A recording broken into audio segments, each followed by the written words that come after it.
그는 세계 최고의 검성이 되었지만 항상 마법사가 되기를 꿈꿨다. 후회만을 남긴 채 죽음을 맞이한 후 그는 자신의 미래가 결정되었던 그날로 돌아간다. 이번에는 가족도 기대도 운명도 다시는 그의 손에 검을 쥐어주지 못할 것이다. 그는 늘 갈망해왔던 마법을 마스터할 것이다. 역사상 최강의 검사가 온 세상이 앞을 가로막더라도 그보다 훨씬 더 위대한 마법사가 될 수 있을까? 몬스터는 인류의 문명을 집어삼키는 인류의 적이다. 이 몬스터에게 도전하는 자들에게는 두 가지 길이 열려 있다. 공기 중의 만화를 사용하여 미지의 기적을 행하는 마법사들이 마법의 힘으로 몬스터와 싸우며 공격하려 했지만 몬스터는 포효로 화답하며 즉각 반격했다. 마법사들은 공포와 두려움의 비명을 질렀다. 빌어먹을. 몬스터가 그들 위로 솟구쳤다. 그들은 신체를 단련하고 초자연적인 기술을 사용했지만 선택할 수 있는 길은 단 하나뿐이었다. 몬스터는 모든 마력을 퍼뜨리며 밝은 불꽃을 일으켰다. 아마도 이 길은 그들을 절망으로 압도할 것이었고 그 순간 사람들은 어찌할 바를 몰랐다. 밝은 섬광이 사방으로 퍼졌지만 오스카가 그들을 돕기로 결심하고 몬스터를 향해 돌진했다. 오스카의 형상을 눈에 담은 드래곤은 깜짝 놀라며 공포에 질렸다. 그리고 잠시 후 괴물은 두 동강이 났다. 아니면 그들이 끝에 다다라 영웅이 될지도 모른다. 그 순간 모두가 소리치기 시작했다. 오스카님, 저분은 성검이야. 그들은 그가 이렇게 빨리 도착했다는 사실을 믿을 수 없었다. 목숨을 구해준 그에게 감사를 표했다. 오스카는 남은 일은 당신들에게 달렸다고 대답하고는 조용히 떠났다. 사람들은 목숨을 건졌다며 기뻐했다. 그는 마법 대신 검의 길을 선택했고 최강의 검사가 되어 성검이라는 칭호를 얻었다. 누군가 정말 아름답다고 말하는 소리를 듣고 그가 고개를 돌렸다. 한 남자가 소녀에게 마법을 보여주며 말했다. 꼬마 아가씨, 이게 바로 마법이라는 거야. 그 마법을 본 그는 할 말을 잃고 멍해졌다. 그는 남들이 우러러보는 사람이 되었지만 어릴 적에는 마법에 끌렸었다. 그걸 느낄 때면 너무나도 행복했고 그 갈망은 오늘날까지도 가라앉지 않았다. 그는 들판에서 계속해서 검수를 수련했다. 두 소년이 그를 지켜보며 사부님이 매일 아침 어떻게 수련하는지 이야기를 나눴다. 그는 단 하루도 수련을 거르지 않았고 사부님이 처음 수련을 시작했을 때 이곳은 황무지에 불과했다. 하지만 매일 이어진 수련 덕분에 땅이 점차 가라앉기 시작하더니 분화구가 생겨났다. 제자는 그 모습에 크게 놀라 입을 떡 벌렸고 이내 경악하며 침을 꿀꺽 삼켰다. 그리고 한 녀석이 물었다. 그나저나 사부님 손에 든 건 뭐야? 그는 손에 봉투를 들고 있던 걸 떠올리며 소리쳤다. 네, 사부님. 수도에서 온 편지를 받은 것이었다. 그가 달려가 편지를 건네자 오스카는 편지를 읽고 침묵을 지켰다. 그가 물었다. 무슨 안 좋은 내용이라도 있습니까? 오스카는 그들이 드래곤을 토벌한 공로로 훈장을 수여하고 싶어 한다고 대답했다. 맙서사, 무슨 일만 있으면 부르기 전에 생각 좀 두 번 했으면 좋겠군. 킥스는 머리를 극적이더니 사부님만 하실 수 있는 말씀이라고 대답했다. 사부님의 어마어마한 전적이라면 중앙정부의 어떤 자리든 지원하실 수 있잖아요. 파벌 싸움에 휘말리고 싶지도 않고 거긴 제대로 수련할 곳도 못 돼. 그는 오스카의 손을 보고 멍해져서는 사부님은 정말 검수를 사랑하시는 것 같다고 말했다. 오스카는 그렇지는 않다고 대답하며 미소를 지었다. 검사인 아버지가 시키는 대로 검의 길을 선택했을 뿐이니까. 제자는 그의 고백에 깜짝 놀랐고 오스카는 자신의 의지로 검의 길을 선택한 게 아니라는 사실을 속으로 다시 한번 다짐했다. 하지만 킥스는 그래도 부럽다고 말했다. 사부님은 확실히 검술에 재능을 타고나셨잖아요. 자신은 스스로 검사가 되기로 선택했지만 요즘 들어 두려워졌다고 했다. 만약 검이 자신과 맞지 않아서 영영 마법사가 되지 못하면 어쩌지? 마법사는 몸속에 흐르는 통로를 통해 만화나 기를 전달하여 힘을 이끌어내지만 만화는 기보다 에너지가 적다. 이 둘은 완전히 상반된 힘이다. 혈관에 공기 방울이 들어가면 사람을 죽일 수도 있듯이 기가 흐르던 통로에 만화를 흘려보내면 몸이 버티지 못하고 그 반대도 마찬가지다. 육체는 붕괴되기 시작할 것이다. 그렇기 때문에 검과 마법 사이의 선택이 미래에 엄청난 영향을 미치는 것이다. 주인공은 그의 어깨에 손을 얹으며 고민이 있다면 수련을 하라고 말했다. 그러다 보면 어느새 나보다 더 강해져 있을 거라고. 킥스는 그 말에 부끄러워하면서도 무척 기뻐했다.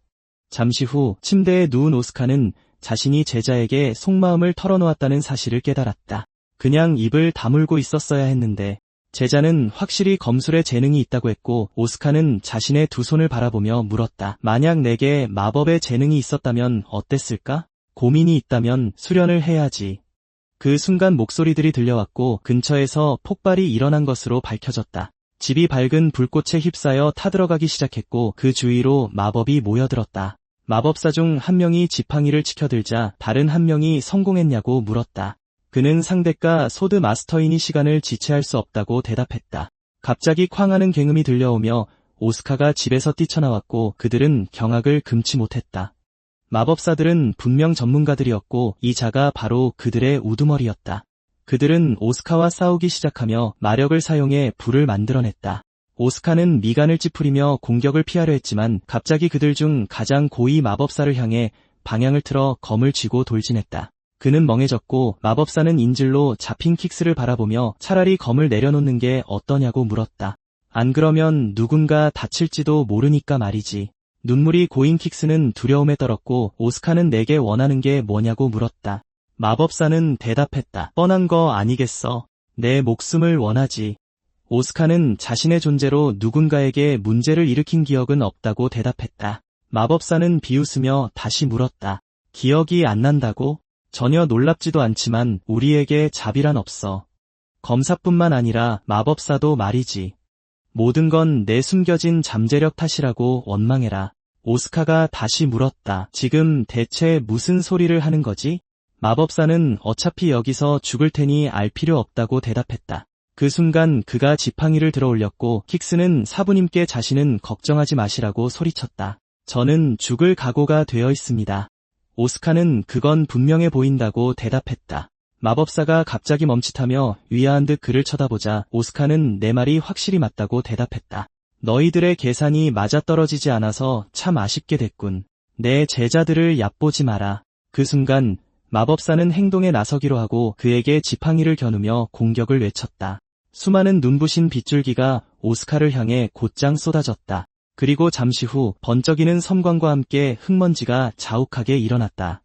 마법사가 상황을 지켜보던 중 갑자기 자신의 부하들 다수가 죽어있는 것을 발견했다. 킥스는 구속을 풀고 빠져나왔고 오스카는 몸에서 피가 뚝뚝 떨어지는 채로 서서 자신은 아무렇지도 않다고 내뱉었다. 마법사는 이런 검사놈들을 도무지 이해할 수 없다고 말했다. 바로 그때 킥스가 그에게 달려가며 소리치기 시작했다. 사부님. 마법사는 그들이 목표를 달성했으니 이만 작별 인사나 하라고 대답했다. 이것이 바로 마법의 재능을 지닌 성검이다. 킥스가 그에게 달려오자 오스카는 다친 곳이 없는지 물었다. 킥스는 그가 온몸에 피를 흘리는 것을 보고 걱정하며 상처에서 피가 쏟아지고 있다고 소리쳤다. 어떻게 해야 할까? 오스카는 자신 역시 검사이기에 죽음을 각오했다며 미소를 지었다. 킥스는 공포에 질려 비명을 지르며 스승에게 사과했다. 오스카는 내 잘못이 아니니 걱정하지 말라고 달랬다. 킥스는 눈물을 멈추지 못했고 오스카는 자신이 마법사였다면 비슷한 일을 할 수 있었을 것이라 깨달았다. 그 순간 그는 자신이 늘 마법사가 되고 싶어 했다는 사실을 깨달았고 그 생각을 떨쳐내려 계속해서 검을 휘둘렀다. 그는 주먹을 꽉 쥐며 사람들이 경외의 눈빛으로 바라볼 때 자랑스러웠지만 그때 느꼈던 기쁨은 이미 사라졌다는 것을 깨달았다. 갑자기 그는 나무와 잎사귀로 가득한 다른 공간에 있는 자신을 발견하고 분명 죽었는데 어떻게 된 일인지 놀라워했다. 주인공이 주위를 둘러보았을 때 그는 매우 놀랐다. 이곳은 그의 마을이었다. 이곳은 오스카의 고향인 에이젠 마을이었다.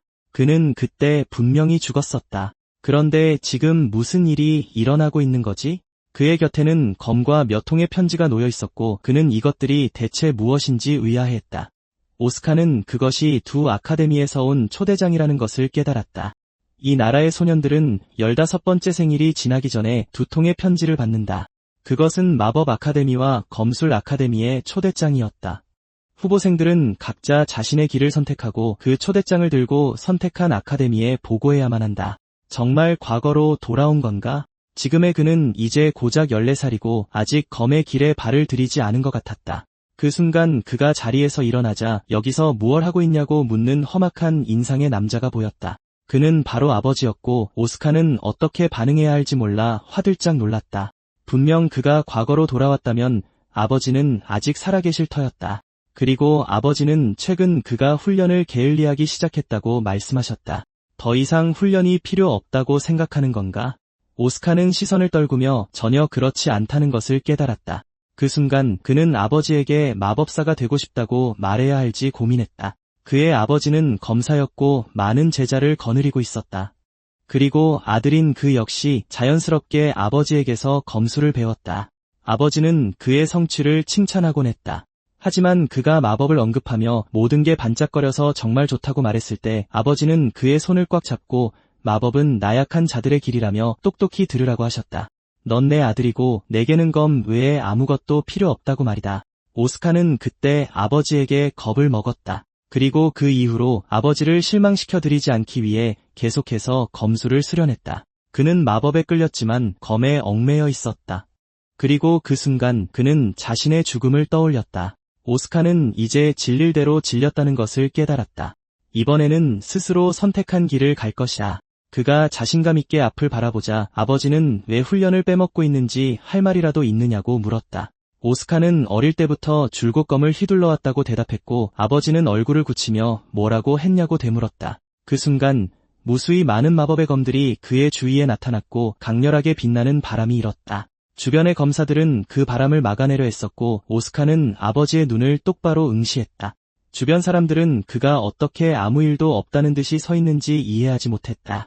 오스카는 아무것도 느끼지 못했고 아버지는 말없이 그를 쳐다보며 보아하니 장난하는 게 아닌 것 같다고 말했다. 아버지는 팔을 벌린 뒤 아들의 어깨에 손을 얹으며 이대로 계속한다면 훗날 길들을 내게 물려줄 수 있을 거라 말했다. 소년들은 그게 무슨 뜻인지 이해하지 못한 채 분노했다. 아버지가 그에게서 돌아섰을 때 오스카는 그 말에 대해 생각했다. 갑자기 누군가 그의 등을 툭 쳤다. 방학 때 너를 만나기를 얼마나 기다렸는지 아냐며 지금이 완벽한 기회라고 말한 건 바로 그 악질 선배들이었다. 오스카. 오랫동안 같이 검술 연습을 하지 않았지. 그나저나 오스카는 이 녀석들이 아버지가 종종 대련 상대로 붙여주곤 했던 그놈들이라는 것을 깨달았다. 아카데미에 들어간 후 길을 각성한 그들은 연습이라는 핑계로 그에게 화풀이를 하기 시작했었다. 그는 당장 준비하라고 으름장을 놓는 상대방 앞에 멈춰섰다. 지금의 그에게는 검기가 없었고 이는 순수한 기술만으로는 메울 수 없는 격차를 만들었다. 그가 돌연 몸을 돌려 강 쪽으로 걸어가자 녀석은 그가 무슨 생각을 하는 건지 의아해했다. 오스카는 지금까지 함께해줘서 고마웠다고 대답했다. 녀석이 충격에 입을 떡 벌린 순간 오스카는 강물 속으로 검을 내던져버렸다. 녀석은 그가 검을 내던졌다고 소리치기 시작했다. 이 약골 녀석 도망치려는 건가? 그들은 오직 겁쟁이만이 싸움을 거부하고 등을 보일 거라며 검사라고 불리기조차 수치스럽다고 소리치며 그를 비웃고 괴롭히기 시작했다. 그 순간 그는 녀석에게 똑바로 달려가며 더 이상 검으로 싸우지 않고 마법사가 되겠다고 말했다. 그는 몸을 돌려 미소를 지으며 녀석들의 눈을 응시했다. 그때 상대방이 검이 없다고 해서 봐주진 않겠다고 소리치며 그를 공격하기로 마음먹었다. 녀석이 힘을 사용하자 오스카는 검기가 어떻게 근육을 강화할 수 있는지 떠올렸다. 하지만 그 순간 그는 그저 녀석을 걷어차며 형편없다고 말했다. 검은 단지 도구가 아니라 손의 연장선이 되어야만 한다. 녀석이 얕보지 말라고 소리치며 계속해서 검을 휘두르자 오스카는 젠장이라고 생각했다. 아주 잠깐 그는 자신의 제자를 훈련시키고 있다는 착각이 들었다. 그의 상대는 이해하지 못했다. 왜 맞지 않는 거지? 그는 계속 시도했지만 오스카는 모든 공격을 여유롭게 피하더니 갑자기 검이 튕겨나갈 정도로 녀석을 공격했다. 소년이 그저 괴물일 뿐이라며 소리치자 오스카는 머리끝까지 화가 나 녀석에게 주먹을 휘둘렀다. 그러고는 검도 없이 맨손인 사람을 상대로 대체 무얼 할 수 있겠냐고 물었다. 그 후 소년들은 완전히 뻗어버린 친구의 팔을 질질 끌며 실없이 웃으면서 자리를 떴다. 오스카는 숨을 내쉬며 녀석들이 더 이상 자신을 귀찮게 하지 않을 거라 직감했다.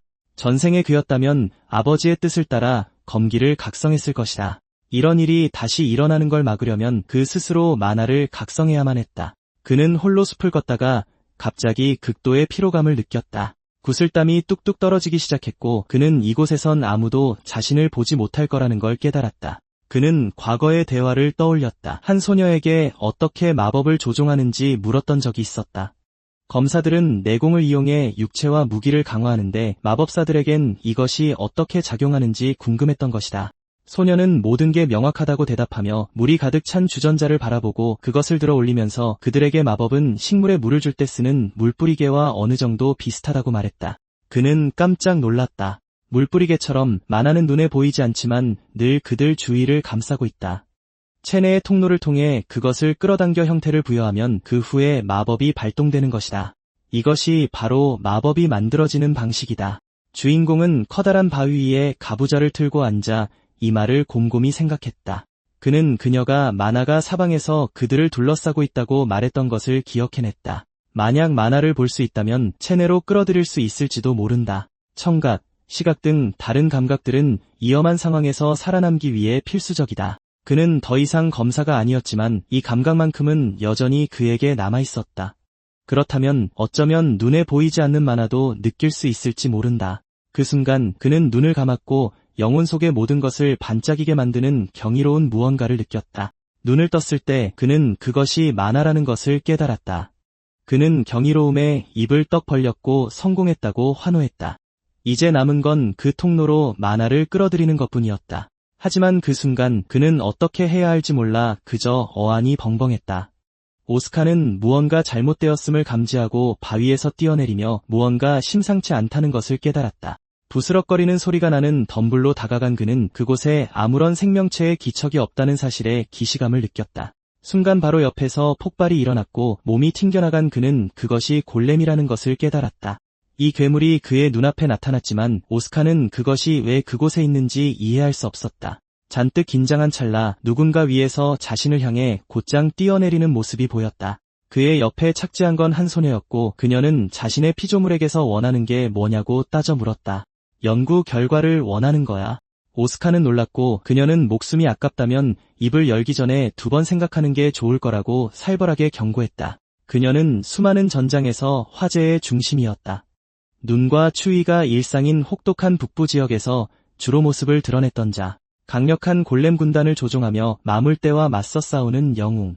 그녀가 바로 창조 마법사 이자벨이다. 오스카는 그녀를 이런 식으로 만날 줄은 꿈에도 몰랐고 결국 그녀에게 포박당하고 말았다. 왕좌에 거만하게 앉은 이자벨이 물었다. 자, 이제 내가 어느 파벌 소속인지 털어놔 볼까? 그녀가 그의 주변에 마법진을 생성하며 위협하자 오스카는 다급히 기다려 달라고 부탁했다. 그는 적이 아니었다. 어쨌든 그는 순순히 그녀를 따라오기까지 했으니까. 그녀는 내 놈이 아주 죽고 싶어 환장한 게 틀림없다며 코웃음을 쳤다. 자리에서 일어난 이자벨은 그에게 마력을 겨누며 말했다. 이제 내 목숨과 작별 인사나 하시지. 이름 모를 마법사여. 그는 화가 나서 이를 악물고 자신은 마법사조차 아니라고 소리쳤고 그 말에 그녀는 어안이 벙벙해졌다. 어설픈 변명이라며 그의 머리를 움켜쥐려던 그녀는 순간 엄청난 힘을 느끼고 굳어버렸다. 그녀는 그의 핏줄의 만화가 전혀 흐르지 않는다는 사실에 경악했다. 잠시 후 이자벨은 그의 사정을 대충 이해했지만 방금 일어난 일에 대해선 절대 사과하지 않겠다고 딱 잘라 말했다. 아카데미 교수로 갓 임용되었을 뿐인데 벌써부터 다들 자신을 얕잡아 보고 있었기 때문이다. 오스카는 깜짝 놀라 되물었다. 마법 아카데미에서 가르치신다고요? 이자벨은 한숨을 내쉬며 그렇다고 대답했다. 골렘 연구를 더 발전시키고 싶었기 때문이다. 오스카는 이것이 절호의 기회임을 깨달았다. 그녀의 제자가 된다면 만화를 흡수하는 법을 배울 수 있을 것이다. 그 순간 오스카가 간절히 말했다. 이자벨 스승님, 주변에서 만화를 흡수하는 방법을 가르쳐 주실 수 있나요? 이자벨은 일고의 여지도 없이 대답했다. 싫어. 약골한테는 관심 없거든. 내 말 이해했으면 차나 다 마시고 어서 가봐. 오스카는 고민에 빠졌다. 아니, 이대로 물러설 순 없어. 이자벨이 차를 더 달라고 지시하자 그는 이것이 정말 골렘 조수일까 의구심이 들었다. 이 피조물에서 뿜어져 나오는 엄청난 기운을 느낀 그는 자리에서 일어서며 이 골렘 뭔가 이상하다고 말했다. 그러자 이자벨이 쏘아붙였다. 뭐? 지금 그런 수작으로 내 관심을 끌려는 거야? 바로 그 순간 골렘이 그녀의 머리 위로 찬물을 쏟아부었다. 오스카가 다급히 외쳤다. 이자벨님, 데이진 않으셨나요? 괜찮으세요? 여기 수건으로 좀 닦으세요. 이자벨은 소스라치게 놀랐다. 고개를 돌려 골렘을 바라보던 그녀는 오른쪽 어깨 부근에 제어 사슬이 끊어진 것을 느꼈다. 그녀는 그의 손을 덥석 잡고 소리쳤다. 골렘이 고장난 걸 대체 어떻게 한 거야? 오스카는 이 피조물 내부의 만화 흐름이 묘하게 엇갈려 보였다고 대답했다. 그녀는 방금 일은 고맙다며 혹시 만화의 흐름을 볼 수 있냐고 물었다. 그는 과거의 소녀가 만화는 눈에 보이지 않는다고 했던 말을 떠올리며 그렇다고 대답했다. 이제야 그녀는 왜 결계에 금이 갔는지 이해할 수 있었다. 결계가 대기 중에 만화를 차단하고 있었기 때문이다. 그의 전생의 경험 덕분인지 아니면 그 잠재력 자체 때문인지는 모르겠지만 이자벨은 두 번 생각할 것도 없이 오스카를 돌아보며 말했다. 잘 들어. 내가 마법을 가르쳐주지. 그녀가 미소를 지었다. 그는 화들짝 놀라며 물었다. 정말이요? 방금 한 말 진심입니까? 그가 말을 끝내기도 전에 이자벨은 약골한테는 관심 없지만 지금 넌 꽤 흥미롭다고 덧붙였다. 그녀가 미소 지으며 손을 내밀었고 그는 쑥스러운 듯 그 손을 맞잡았다. 잠시 후 그들의 본격적인 훈련이 시작되었다. 두 마리의 골렘이 칠판을 들고 서 있었고 이자벨은 분필로 필요한 이론을 그려나갔다. 그는 만화에 대해 단단히 오해하고 있었던 모양이다. 생명체는 무의식적으로 만화를 흡수해. 오스카가 물었다. 그럼 만화를 어떻게 제 만화 회로로 흘려보내야 하죠? 그녀는 차를 따르려면 찻잔이 필요한 법이라고 대답했다. 마법 술식을 사용하면 만화를 회로로 끌어올 수 있어. 그는 놀라서 다시 물었다. 술식이요? 그녀는 그것이 주문이 그려진 마법 종이라며 아카데미에서 맨 처음 입학할 때 나눠주는 것과 같은 종류라고 설명했다. 그가 외쳤다. 주문이라고요? 그게 대체 어떤 주문인데요? 이자벨은 직접 발동시켜보면 알게 될 거라고 대답했다. 그 힘이 내 온몸에 스며드는 걸 상상하며 이 술식으로 힘을 이끌어봐. 할 수 있겠어. 오스카가 자신감 넘치게 소리쳤다. 네, 해보겠습니다. 이자벨은 겉보기엔 간단해 보여도 성공하려면 적어도 한 달은 걸릴 거라고 속으로 생각했다. 물론 진짜 재능이 있다면 보름이면 충분하겠지만 말이다. 그는 손을 뻗으며 몸을 부르는 그 힘을 느끼기 위해 무엇이 필요한지 집중했다. 그래, 바로 이거야. 검술 훈련을 할 때도 이와 비슷한 감각이 있었지. 내 감각에 온전히 집중해야 해.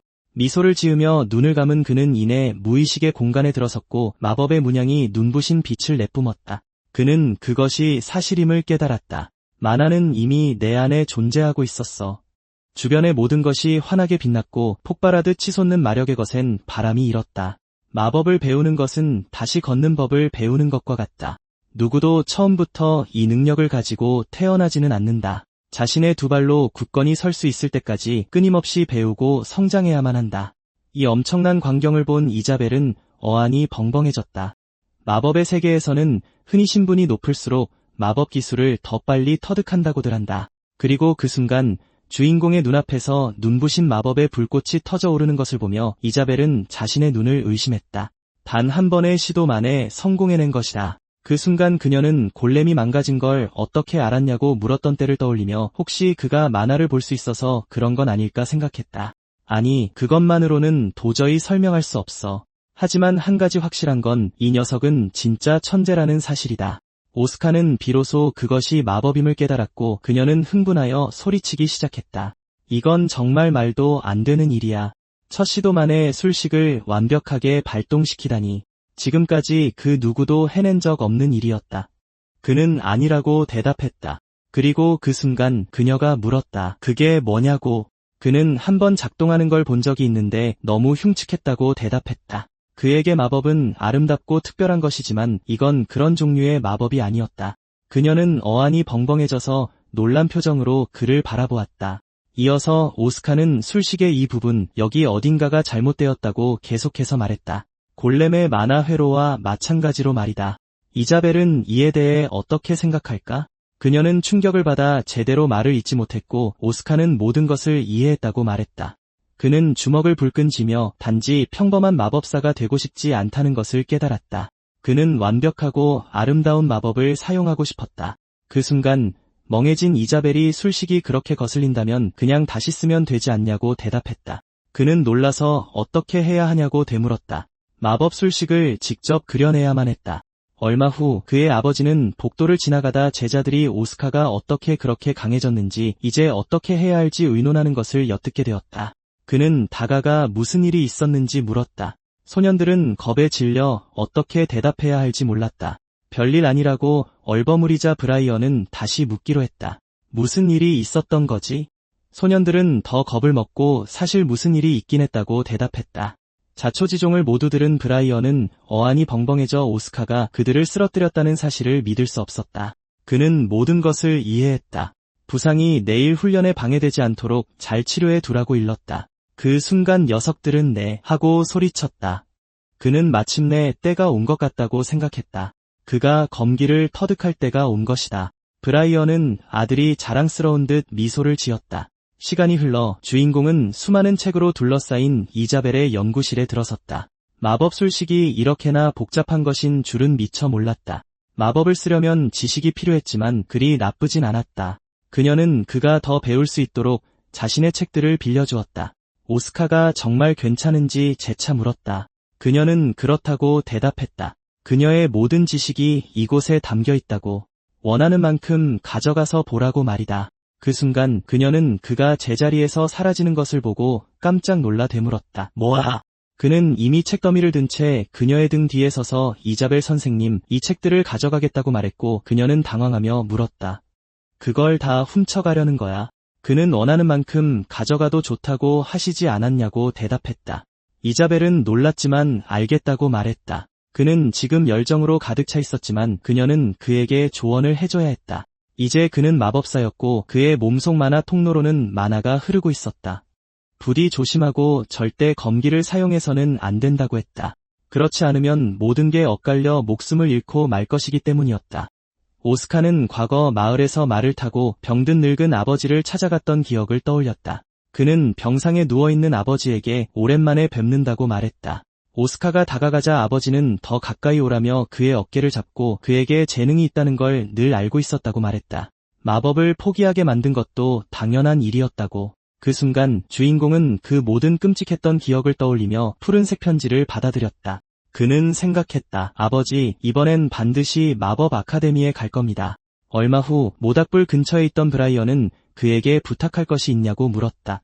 오스카는 아카데미 초대장에 서명을 해달라고 말했다. 그는 왜 이렇게 갑작스럽냐고 되물었다. 아직 시간이 있었으니까. 그 순간 그는 오스카가 마법 아카데미를 말하고 있음을 깨달았고 오스카는 미소를 지으며 자신은 다 괜찮지만 아버지의 서명이 없으면 입학할 수 없다고 말했다. 그는 물었다. 오스카, 어째서 마법이냐?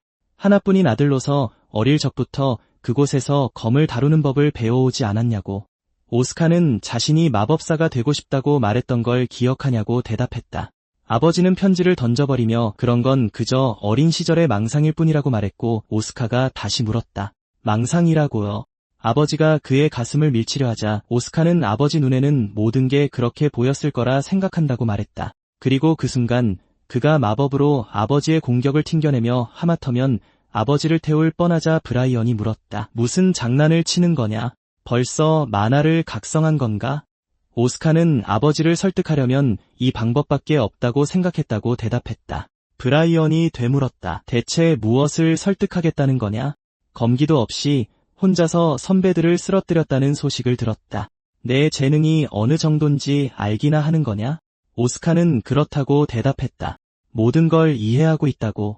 그러자 브라이언은 소리치기 시작했다. 아니, 넌 이해하지 못하고 있다. 내 말을 들어라. 검사로서 너는 전례 없는 경지에 오를 수 있다.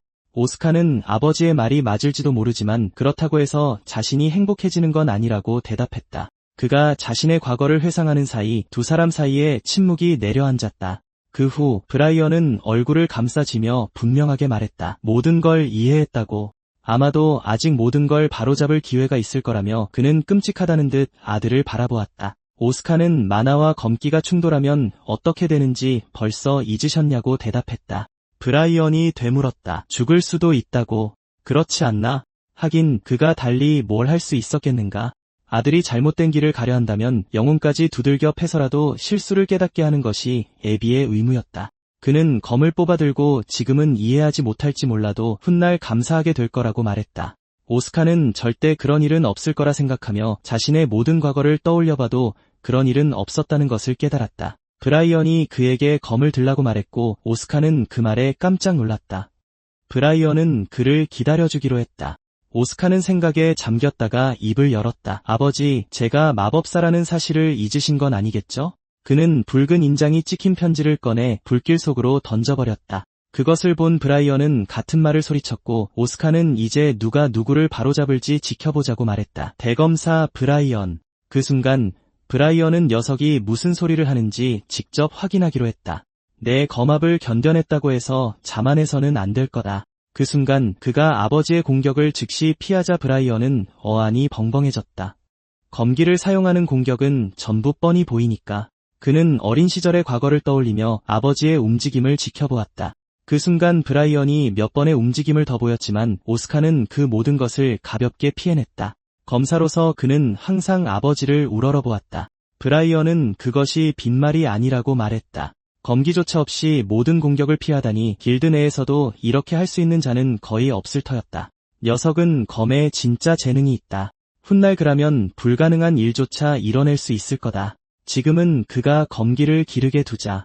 오스카는 아버지가 반쯤 죽여놓겠다고 하셔 놓고선 아무것도 통하지 않자 협상으로 태세를 전환하신 것 같다고 대답했다. 그가 미소 짓자 브라이언은 그를 멍청이라고 불렀다. 그 후 오스카는 아버지로서는 재능을 가장 중요하게 여기시겠지만 자신에겐 포기할 수 없는 것이 있다고 말했다. 브라이언이 다시 물었다. 그게 무엇이냐? 검이냐? 오스카는 지팡이를 보여주며 초보자에게는 맞는 말이지만 마법을 사용하려면 지식이 필요하다고 숙녀분과 이자벨님이 말씀하셨다고 말했다. 아직 그에게는 지식이 부족했지만 마찬가지라고 할 수 있었다. 다음에는 무엇을 할 것인가? 그건 그도 예측할 수 없었다. 그 순간 아버지가 아들을 향해 곧장 돌진했지만 그는 모든 움직임을 예측하고 피할 수 있었다. 둘 사이에 실랑이가 벌어졌고 마법을 처음 본 이후로 그것은 그의 꿈에 나타나기 시작했다. 그가 늘 꿈꾸던 마법은 불꽃놀이처럼 튀는 불꽃이었다. 그 순간 브라이언은 눈앞에 벌어진 광경에 어안이 벙벙해져 뒷걸음질 쳤다. 그는 머리를 부여잡고 그것이 마법임을 깨달았다. 날 장님으로 만들 셈이냐?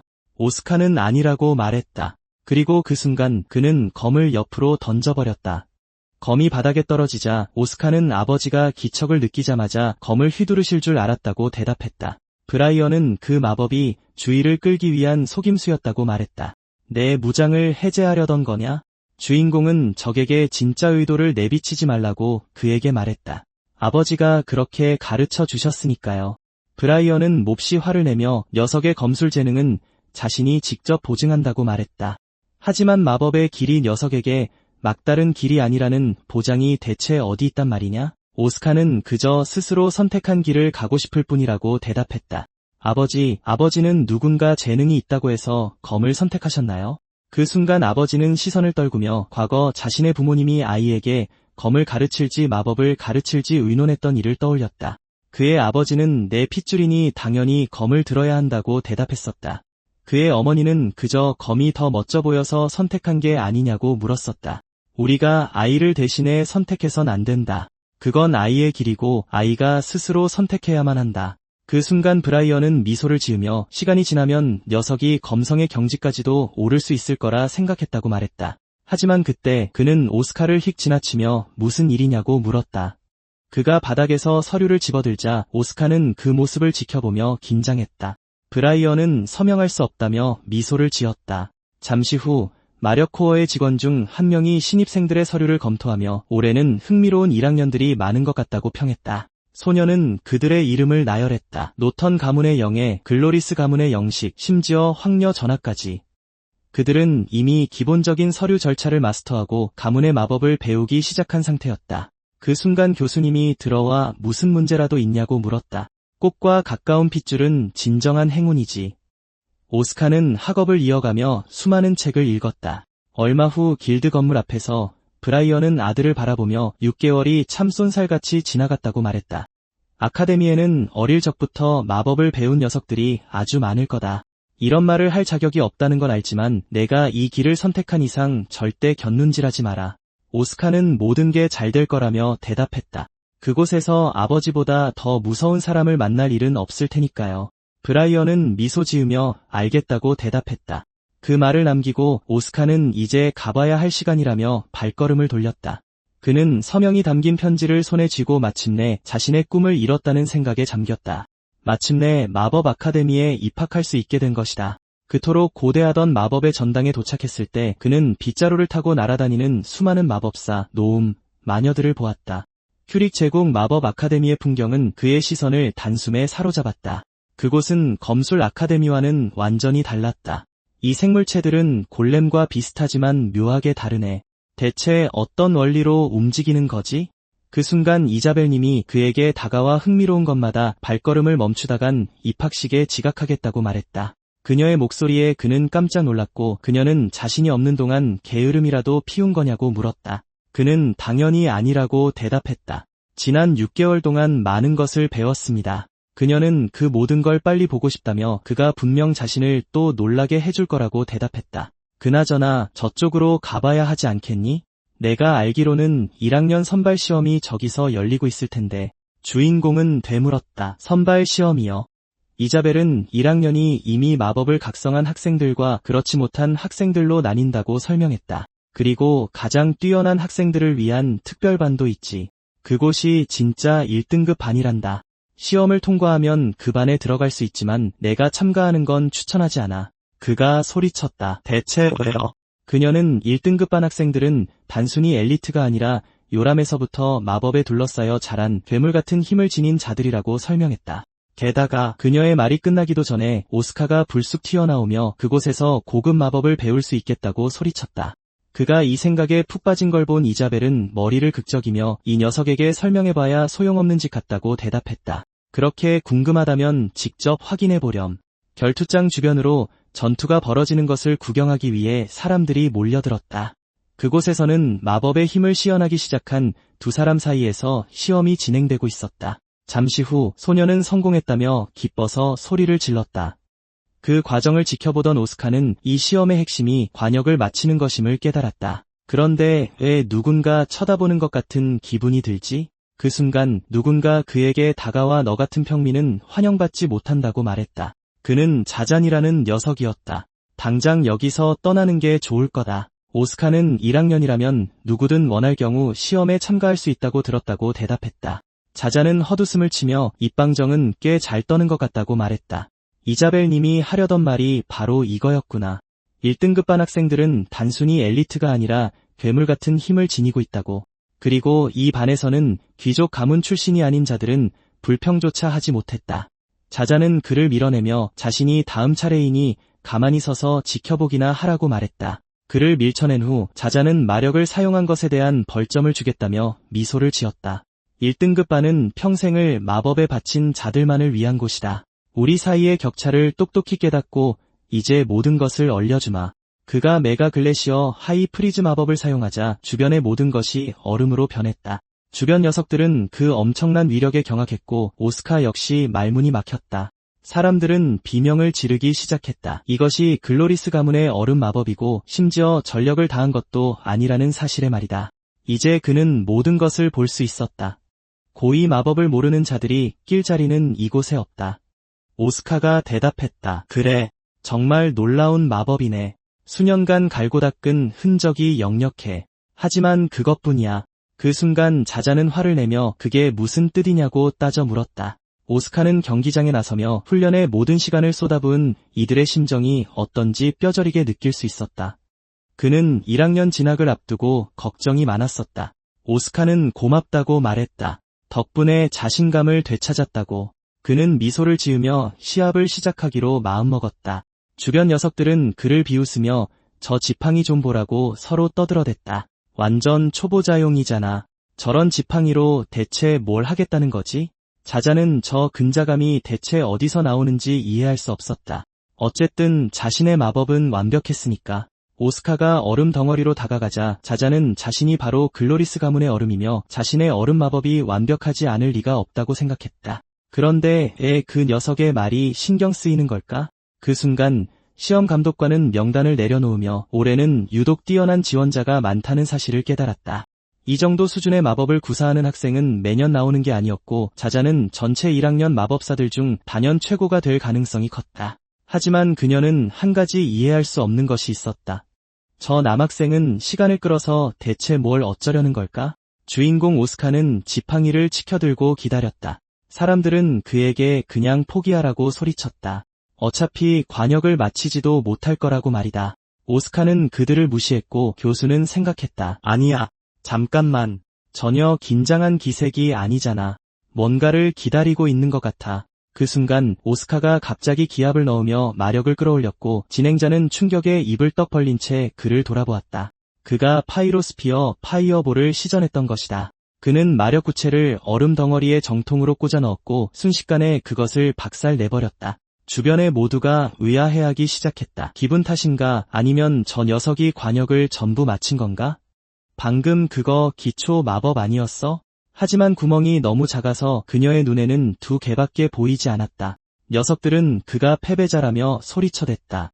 진짜 아카데미에 입학하고 싶었다면 뭐라도 쓸만한 걸 배워왔어야지. 자자는 그가 대체 무슨 마법을 쓴 건지 궁금해하다가 이내 시간 낭비라는 것을 깨달았다. 하지만 그 순간 감독관은 어찌할 바를 모르고 있었고 오스카가 물었다. 제가 탈락한 건가요? 그녀는 아니라고 소리쳤다. 5개의 관역을 전부 마쳤습니다. 물론 그는 합격했지만 그녀는 도무지 이해할 수 없었다. 저토록 완벽한 마력 통제력을 가졌으면서 왜 하나씩 쏘지 않고 한꺼번에 5개의 관역을 박살낸 거지? 그랬다면 아무도 단순한 우연이라고 깎아내리지 못했을 텐데. 오스카는 시선을 내리깔고 자신의 마법이 훌륭하긴 했지만 그런 마법들은 여전히 만화 낭비처럼 느껴진다고 생각했다. 그게 다였다. 그녀가 다시 물었다. 만화 낭비라고요?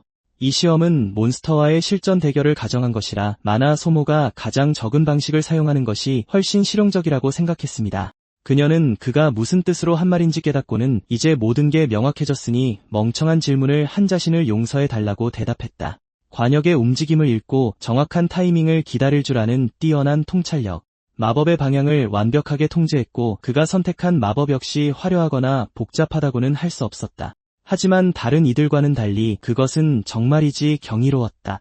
오스카는 새 아카데미의 교정을 걸으며 미소 지었다. 교수진이 관역들을 각기 독립적으로 움직이게 조작해둔 것에 감탄하며 첫날부터 이렇게 놀라운 마법사들을 많이 만나게 된 것에 가슴이 뛰었다. 그가 스스로를 자랑스러워하며 행복감에 젖어 있을 때 갑자기 무언가 잘못되었음을 감지하고 외쳤다. 누구시죠? 그의 뒤에서 한 마법사가 나타나며 말했다. 들켜버렸군. 눈썰미가 좋거나 직감이 꽤나 뛰어난 모양이야. 그의 이름은 발삼스, 바로 이 아카데미의 총장이었다. 그를 본 오스카는 즉시 고개를 숙이며 자신의 무례함을 사과했다. 발삼스는 어차피 자기가 몰래 미행하고 있던 게 사실이니 사과할 필요 없다고 말했다. 오스카는 그가 누구인지 깨달았다. 과거의 기억 속에서 그를 떠올린 것이다. 그 순간 발삼스가 물었다. 무슨 일 있나, 오스카? 그는 악수를 청하며 손을 내밀었다. 오스카는 자신을 죽였던 마법사도 저것과 똑같은 펜던트를 가지고 있었다는 사실을 깨달았다. 그는 손을 내밀어 총장과 악수했지만 어딘가 불길한 시선이 자신을 향하고 있음을 느꼈다. 바로 그 순간 그의 눈앞에 마법의 소용돌이가 나타났고 오스카는 어찌할 바를 몰랐다. 그는 재빠르게 피했지만 상대의 눈썰미는 아주 매서웠다. 총장이 그를 계속 몰아붙였고 오스카가 물었다. 절 죽이러 오신 겁니까? 발삼스가 되물었다. 그런 조그만 지팡이로 내게 상처 하나라도 낼 수 있을 거라 생각하나? 총장은 지팡이를 그에게 겨누며 외쳤다. 시어 스피어의 폭풍 감옥. 주문이 시전되자 오스카는 그것이 강력한 바람의 장벽이라는 것을 깨달았다. 도망칠 곳이 없어진 그는 결인을 사용해야만 했다. 그는 재빨리 바닥에 진을 그려넣고 파이어볼을 시전했다. 그 후 눈부신 빗줄기가 하늘로 치솟았고 총장은 그 위력에 경악했다. 총장은 흠칫하며 공격을 쳐냈지만 오히려 오스카가 그 광경에 더 놀라고 말았다. 총장은 안도의 한숨을 내쉬며 이 마법을 완벽히 방어할 방법은 없다는 것을 재빨리 깨달았다. 그리하여 그는 시전자를 직접 제압하기로 결심했고 오스카는 어떻게 대처해야 할지 갈피를 잡지 못했다. 오스카가 몸을 웅크리자 총장이 벌써 지친 거냐고 물었다. 위험한 움직임이었다. 단번에 적의 숨통을 끊지 못하면 완전히 무방비 상태가 될 터였다. 오스카가 대답했다. 장난이 너무 심하신 것 아닙니까? 대체 왜 저를 시험하신 겁니까? 발삼스는 이제야 모든 걸 알겠다고 대답했다. 이곳의 많은 이들은 마법을 특권이라 여기며 외부인들을 끔찍이도 싫어한다네. 자네가 앞으로 겪게 될 미래를 미리 알려주려 했던 건데 아무래도 내가 자네의 잠재력을 너무 과소평가했던 모양이군. 오스카가 물었다. 그러니까 제가 너무 눈에 띄면 모두의 표적이 될 거란 말씀이군요. 발삼스는 그렇다고 수긍했다. 평범한 이들에게서 그런 엄청난 재능이 나타날 수 있다는 사실 자체를 믿지 못하는 자들이 있기 때문이지. 그 순간 오스카는 죽기 직전 그가 했던 끔찍한 말들을 떠올렸다. 그들은 결코 자비를 베풀지 않을 것이며 모든 것 속에 숨겨진 그의 잠재력을 꿰뚫어 보아야 한다는 것을. 그는 자신의 잠재력을 떠올리며 그 남자 역시 비슷한 말을 했었다는 것을 깨달았다. 그때 오스카가 그들에 대해 더 자세히 말해달라고 부탁했다. 총장은 잠시 뜸을 들이더니 그들의 정체를 아는 것은 오히려 자네를 위험에 빠뜨릴 뿐이라고 말했다. 지금은 스스로를 지킬 수 있도록 힘을 기르는 데에만 집중하게나. 오스카는 의아해했다. 스스로를 지키라고? 만약 총장이 진심으로 자신을 죽일 작정이었다면 그는 진작에 목숨을 잃었을 것이다. 그가 눈을 감은 순간 갑자기 무언가 잘못되었음을 알아챘다. 그는 다시 펜던트로 시선을 돌리며 물었다. 그건 뭡니까? 총장은 그것이 성자의 징표라고 대답했다. 그가 징표를 보여주자 오스카는 확실히 이해했다. 성마법사란 검성과 마찬가지로 가장 높은 경지에 도달자라는 것을. 총장은 이제 그것을 그에게 넘겨줄 때가 되었다고 판단하며 징표를 그의 손에 던져주었다. 오스카가 그것을 받아들자 총장이 잃어버리지 말라고 당부했다. 나중에 반드시 필요할 테니까.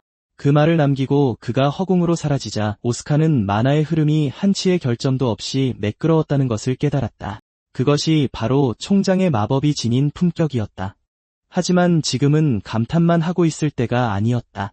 이번 생에는 그저 평생을 마법 연구에 바치면 충분할 거라고 생각했지만 죽음의 순간이 떠올랐다. 그를 죽인 자들 중에는 신성 마법사가 있었고 이번 생에서도 다시 그를 노릴 가능성이 있었다. 그는 주먹을 불끈 쥐며 과거의 자신을 뛰어넘어야만 한다는 사실을 깨달았다. 얼마 지나지 않아 사람들은 일반에 들어온 최초의 평민인 그 녀석에 대해 수군거리기 시작했다. 관역을 모두 명중시킨 녀석에 대한 이야기가 오가자 이를 듣고 있던 자자는 분노로 끓어올랐다.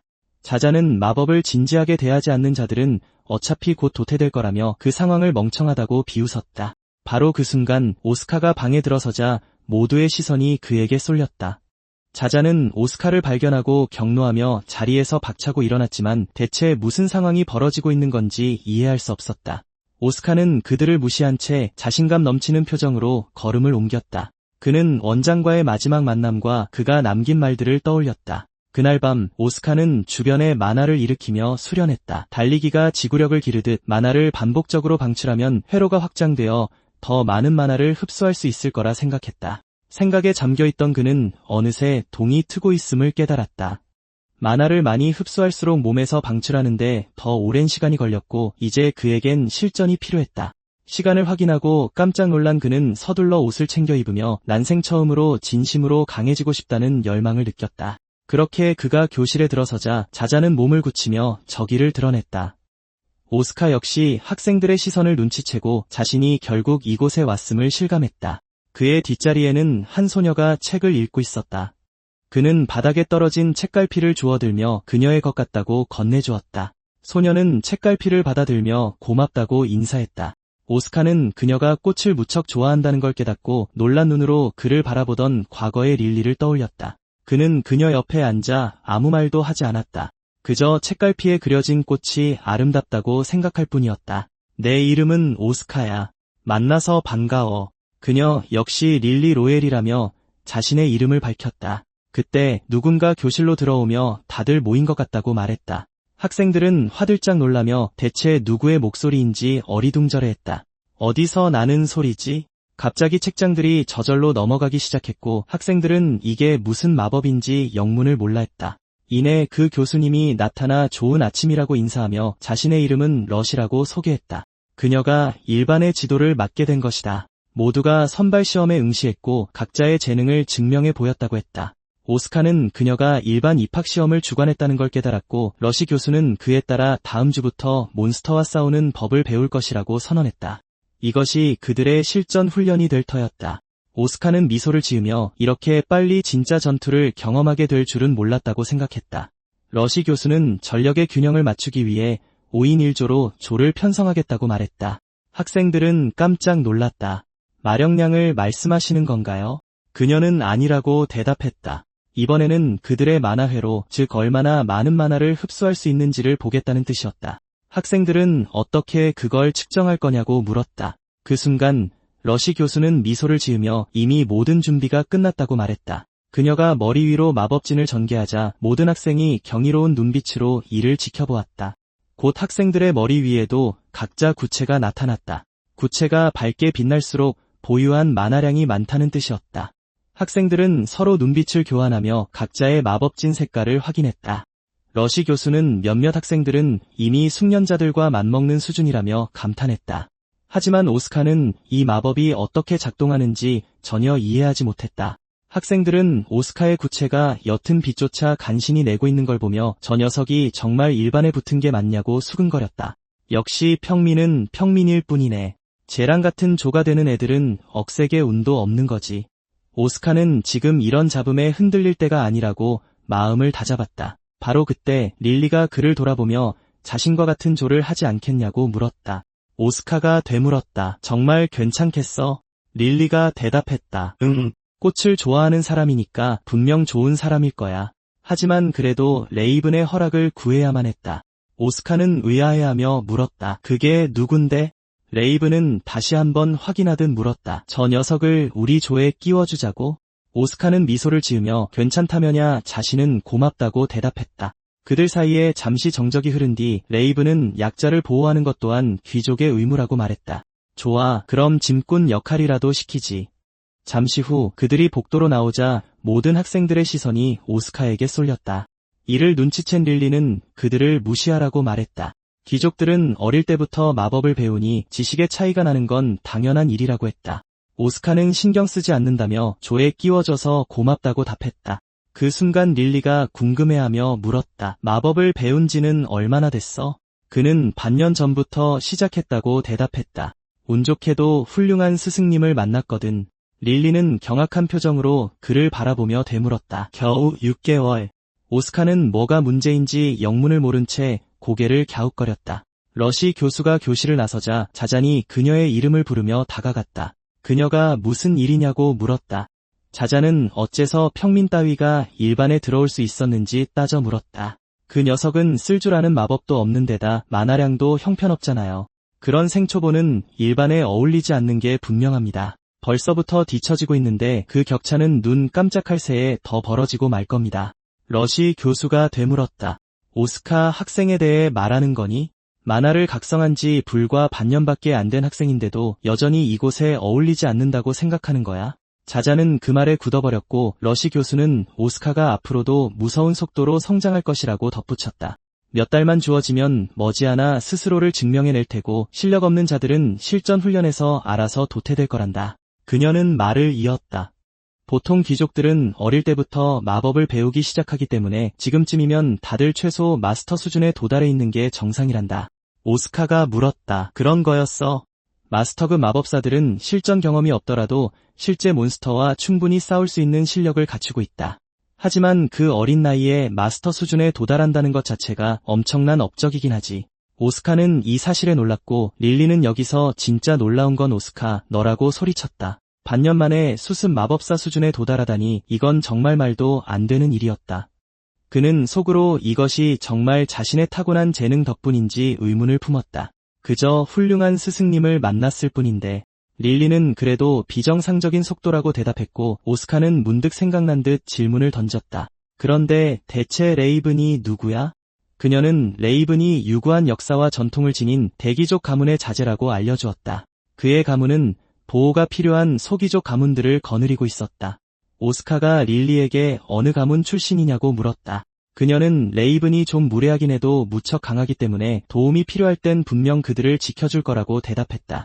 오스카는 이것이 진정한 전투 경험을 쌓을 기회인데 남의 보호를 받는 건 오히려 방해만 될 뿐이라고 생각했다. 얼마 후 숲에 모인 학생들에게 러시 교수가 훈련 내용을 다시 설명하기 시작했다.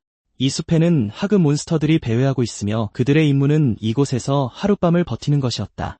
오스카는 그녀가 먼저 시험을 치르고 이제 실습을 진행한다고 생각했고 러시는 조장들에게 마법 주문서를 나눠주었다고 설명했다. 주문서의 마법을 발동하면 보호막이 그들을 감싸고 신호탄이 발사될 거라고 했다. 위급 상황이 발생하면 즉시 그 마법을 발동해야 했다. 아주 간단한 일이었고 몬스터의 습격을 받으면 주문서를 사용하면 그만이었다. 그게 전부였다. 하지만 주문서를 사용하는 자는 일반에서 퇴출당할 것이라고 덧붙였다. 그 순간 아이들은 모두 겁에 질려 어찌할 바를 몰랐다. 릴리 역시 잔뜩 겁을 먹고 초조해하기 시작했다. 오스카는 분위기가 순식간에 반전되었음을 깨달았다. 귀족들에게 일반이라는 자리를 유지하는 것은 너무나도 중요했다. 레이븐은 자신과 함께하는 한 아무도 퇴출당하는 일은 없을 거라고 말했다. 그의 가문은 손꼽히는 고귀한 귀족 가문 중 하나였다. 그가 모두를 지켜주겠다고 선언했다.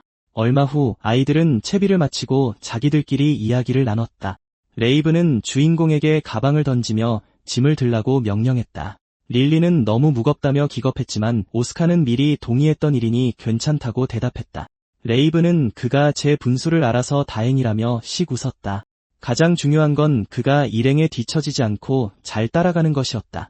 오스카는 가방을 집어들어 거뜬히 등에 맸다. 얼마 지나지 않아 레이븐이 지치기 시작했고 아이들은 그에게 괜찮냐고 묻기 시작했다. 그의 얼굴에 굵은 땀방울이 흘러내리자 오스카는 이곳 지형이 험해서 걷다 보면 금방 지치는 법이라고 말했다. 일어날 수나 있겠어? 오스카가 손을 내밀자 레이븐은 불같이 화를 내며 당장 입 닥치라고 소리쳤다. 그는 오스카에게 화를 내며 저 녀석이 대체 어떻게 아직도 멀쩡히 서 있는지 이해하지 못했다. 오스카는 체력이 정말로 넘쳐났고 왜 아직 몬스터를 단 한 마리도 마주치지 않았는지 의아해했다. 아마도 아카데미와 너무 가까워서 그런 것일지도 몰랐다. 그때 갑자기 눈부신 마법의 빛이 번쩍였고 오스카는 더 이상 나아가면 안 된다며 모두 멈추라고 소리쳤다. 레이븐이 버럭 소리를 질렀다. 감히 내게 명령을 내리겠다는 거냐? 그는 보란듯이 억지로 더 앞으로 나아갔고 오스카는 그것이 이자벨의 보호막과 묘하게 비슷하다는 것을 느꼈다. 마법이 공간을 왜곡했고 그 순간 공간 안으로 발을 들이밀게 된 아이들은 무슨 일이 벌어지고 있는지 파악하지 못했다. 아이들은 공포에 질려 비명을 질렀고 오스카는 모두에게 지팡이를 꺼내라고 외쳤다. 잠시 후 눈앞의 모든 것이 사라졌고 릴리는 더 이상 우리가 걷고 있던 그 숲이 아닌 것 같다고 말했다. 나무에 걸린 표지판을 발견한 릴리는 이곳이 제5 훈련장이라고 소리쳤다. 아이들은 두려움에 탄성을 내지르며 상급생들이나 훈련하는 곳이라고 웅성거리기 시작했다. 도대체 우리가 어떻게 여기까지 온 거지? 누군가 함정을 파놓았다는 사실에 오스카는 놀라움을 금치 못했다. 상황이 다급하니 지원을 요청하는 편이 낫지 않을까? 그는 말없이 눈앞에 있는 종이를 찢어버렸다. 아이들이 대체 무슨 짓을 하는 거냐며 소리치기 시작했다. 레이븐은 호들갑 떨지 말라며 아카데미가 마법진 지우는 걸 깜빡했을 뿐이고 이런 일은 실수로 종종 일어난다고 대답했다. 오스카가 정말이냐고 다시 물었다. 레이븐은 오히려 이게 기회라고 대답했다. 이곳의 몬스터들을 쓰러뜨린다면 아카데미에서 우리를 높이 평가할 것이 분명했다. 그는 자신을 따르는 아이들을 이끌며 자신이 알드리스 가문의 후계자인 데는 다 이유가 있다고 소리쳤다. 릴리는 오스카에게 제발 자신에게서 너무 멀리 떨어지지 말아 달라고 부탁했다.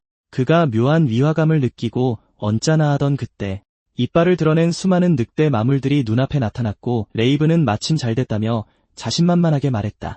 주인공은 지팡이를 쥐고 아직 조금 긴장되긴 하지만 지금이야말로 실전 경험을 쌓을 기회라고 생각했다. 그가 특정 마법을 시도해 보려던 찰나 레이븐은 왜 사서 고생을 하냐며 소리쳤다. 가만히 물러서서 귀족이 어떻게 싸우는지 똑똑히 지켜보기나 하라는 것이었다. 주인공은 그 말에 부하가 치밀었고 그 순간 레이븐이 먼저 전투로 뛰어들었다. 그는 거대한 지팡이를 꺼내 마물을 향해 곧장 집어던졌다. 그것은 고대 그리스 대지의 여신의 흙의 방패였다. 그가 땅을 내리치자 그 주위로 눈부신 빗줄기가 피어올랐고 그곳에서 솟아난 돌들이 아이들을 보호했다. 그가 모두에게 지금 공격하라고 외치자 반 친구 중 한 명은 바람의 창을, 다른 한 명은 물의 창을 쏘아냈다. 그들이 힘을 합치자 첫 번째로 덤벼들던 늑대를 처치할 수 있었다. 오스카는 각자 방어와 공격으로 역할을 나누어 싸우는 건가 싶어 감탄했다. 서로의 약점을 완벽하게 보완해주고 있었다. 이게 바로 귀족들이 싸우는 방식인가? 아니다. 이것이 바로 마법사들이 싸우는 방식이었다. 레이븐은 망할 놈의 마물들이 너무 많다며 불평을 내뱉었다. 아이들은 계속해서 공격을 시도했지만 그중 한 명이 빗맞히는 바람에 늑대 한 마리가 틈을 비집고 들어왔다. 릴리가 위험에 처했고 늑대가 갑작스레 릴리를 향해 덮치자 뒤를 돌아본 레이븐이 분노에 차소리쳤다. 그녀는 화들짝 놀랐지만 그 순간 오스카가 불꽃의 검을 만들어내어 그녀를 지켜냈다. 그녀의 앞을 막아선 오스카는 시끄럽게 으르렁거리는 늑대를 내던져버렸고 릴리는 구해줘서 고맙다며 인사를 전했다. 그는 이미 끝난 것 같으니 고마워할 필요 없다고 대답했다. 밤이 되자 아이들은 모닥불 주위에 둘러앉았고 숲에 들어와 벌써 실전을 경험하게 된 것에 대해 이야기를 나눴다. 그래, 그는 운이 좋았다. 오스카는 이에 동의하며 그들의 팀워크가 아주 좋았다고 말했다. 하지만 그들의 마법에 맞서려면 자기 자신도 더 강해져야만 했다. 이 훈련을 할 수 있는 방법이 정말 이것뿐이란 말인가? 릴리가 다가와 오스카를 부르며 곁을 떠나지 말아달라고 부탁했지만 결국 도움을 받은 건 자기 자신이었다고 말했다. 그녀가 차를 내어주자 오스카는 아무것도 아니니 신경 쓰지 말라고 달랬다. 그건 그렇고 전투 중에 여러 방어 마법이 사용됐는데 이력이 다 제각각이더라고. 대체 왜 그런 거지? 레이븐은 마법이 마법사에게 가까울수록 더 강력해지기 때문이라고 대답했다. 당연한 이치잖아. 릴리는 그에게 너무 신경 쓰지 말라고 말했다. 마법이 시전자에게서 멀어질수록 그 안의 만화가 더 빨리 흩어지게 돼. 그제야 그는 자신의 마법이 왜 그렇게 빨리 사라졌는지 이해할 수 있었다. 만화를 너무 적게 주입하면 마법이 아예 발동조차 하지 않고 같은 마법이라도 상황에 따라 전혀 다른 결과가 나오게 된다. 효율을 끌어올릴 수 있는 방법이 분명 있을 텐데. 그때 그녀가 생각보다 위력이 좀 셌다고 말하자 오스카는 불현듯 무언가를 깨닫고 미소를 지었다. 그녀가 영문을 몰라 오스카를 부르자 그는 그릇에 더 많은 힘을 담아야겠다고 대답했다. 그건 검의 기운과 어딘가 묘하게 닮아 있었다. 얼마 후 에이먼은 아이들을 지켜보기 위해 마법 구슬을 만들어냈고 그 안을 통해 벌어지는 모든 상황을 꿰뚫어 보고 있었다. 알드리스 가문 자제의 이 놀라운 힘이 그저 소문만이 아님이 증명되었지만 그가 좀 더 자제력 있게 행동했기를 바랐다. 잠시 후 학생들이 둥글게 모여들었고 러시가 그들 곁에 섰다. 아이들은 추위에 떨며 담요로 몸을 꽁꽁 감싸고 있었다. 그녀는 탈락률이 겨우 20%밖에 되지 않는다며 꽤나 훌륭한 결과라고 생각했다. 그 순간 이자벨이 다가와 이제 자신의 교대 시간이라고 알렸다. 러시는 미소를 지으며 벌써 시간이 그렇게 됐냐고 물었다. 주위에 있던 학생들은 그 여자가 다름 아닌 이자벨 교수라는 사실을 깨달았다. 그녀는 학생들에게 인사를 건네며 피덩이들을 돌보는 게 좋긴 하지만 너희가 그렇게 형편없는 건 아니라고 말했다. 그래서 너희가 일반인 거란다. 그나저나 오스카의 모습이 보이지 않았다. 러시는 그게 사실 그냥 녹화된 영상일 뿐이라고 대답했다. 에이먼 교수님은 지금 무슨 일이 일어나고 있는지 아실 텐데. 그 순간 그녀는 불꽃을 발견하고 무언가 이상하다는 것을 감지했다. 방금 전까지 그녀가 있던 곳이었으니까. 한편 학생들은 여전히 모닥불 주위에 모여 쉬고 있었다. 모두가 각자의 일로 바쁜 가운데 오스카는 자신의 찻잔을 응시하며 검사가 몸속에 검기를 집중시켜 어떻게 증폭시키는지 고심하고 있었다. 만화로도 똑같이 할 수 있다면. 하지만 그 생각을 미처 끝내기도 전에 갑자기 날카로운 비명이 들려왔다. 아이들은 최대한 빨리 여기서 빠져나가야 한다고 소리쳤고 레이븐은 또 뭐라도 잡힌 거냐고 물었다. 알았어. 이 일은 그에게 맡기라지. 아이들은 계속해서 달렸고 그 순간 그들 뒤로 밟고 맹렬한 불꽃이 솟아올라 모두를 경악하게 만들었다. 레이븐은 펄쩍 뛰며 도대체 저게 뭔지 영문을 몰라 했다. 릴리가 거대한 불길이라고 말하자 그들은 소스라치게 놀랐다. 그 순간 거대한 괴물이 그들을 향해 똑바로 걸어오자 아이들이 비명을 질렀다. 저게 드래곤이라고? 오스카 역시 상황이 이렇게 흘러갈 줄은 예상하지 못해 아연실색했다. 괴물이 아이들에게 달려들며 포효하기 시작했고 레이븐은 경악을 금치 못했다. 하지만 드래곤이 대체 여기서 뭘 하고 있는 거지? 이건 그야말로 말도 안 되는 일이었다. 황제급 강자만이 저런 괴물을 죽일 수 있었다. 오스카는 그것이 무엇을 의미하는지 깨달았다. 누군가 그들을 노리고 있다는 것을 직감하고 정신을 집중하기 시작했다. 아이들이 외쳤다. 레이븐, 빨리 구조 요청을 해야 해. 그는 주문이 적힌 종이는 진작에 찢어버렸다고 답했고 릴리는 어쩌면 좋냐며 울먹였다. 오스카는 어떻게든 직접 나서는 수밖에 없다고 대답했고 소년들은 바짝 긴장했다. 릴리가 두려움에 떨며 물었다. 정말 드래곤이랑 싸울 생각이야? 그는 살아남으려면 그 방법뿐이라고 대답했고 소년들은 확신에 찬 목소리로 대답했다. 레이븐, 그에겐 방어 마법이 있잖아. 선생님들이 눈치챌 때까지만 버티면 돼. 그는 바짝 긴장한 채 거대한 목재 무기를 휘두르며 소리쳤다. 대지의 방패, 가이아 실드. 그가 무기를 땅에 꽂자 자신을 중심으로 거대한 마법 보호막이 생성되었고 소년들을 밖으로 밀어냈다. 그들은 공포에 질려 비명을 질렀다. 대체 무슨 짓을 하는 거야? 그는 아이들을 멍청이라 부르며 다 같이 들어가면 방패에 무리만 갈 뿐이니 이렇게 해야 최소한 자신이라도 살 수 있다고 말했다. 소년들은 공포에 질려 그가 지켜주겠다고 했던 말을 되뇌었고 오스카의 말이 맞았다는 것을 깨달았다. 놈이 이미 그들을 알아챘으니 도망치는 건 소용없었고 결국 싸워야만 했다. 릴리는 대지의 창 헤카톤 세어를 사용해 괴물을 찔렀다. 아이들은 일말의 희망을 품고 물었다. 성공한 거야. 하지만 전혀 통하지 않았고 더 높은 등급의 마법만이 통할 것이 분명했다. 릴리는 다른 이들이 지원을 부르는 동안 자신이 놈의 시선을 끌겠다고 외쳤다. 그 순간 그녀는 괴물을 자신만만하게 노려보며 똑바로 다가가는 오스카를 발견했다. 눈물이 고인 아이들은 마법 지팡이를 꼭 쥔 채 죽고 싶지 않다고 떨리는 목소리로 중얼거렸다. 이제 모든 게 끝이었다. 괴물이 입을 벌리고 목구멍에서 거대한 화염구를 내뿜자 릴리는 놀란 눈으로 오스카를 바라보았다. 그녀는 놈이 대기 중의 만화를 흡수해 에너지로 변환시키고 있다는 것을 깨달았다. 바로 그거였어. 이제 누가 더 강한지 결판이 날 것이다. 오스카는 마법 지팡이를 앞으로 뻗으며 미소를 지었다.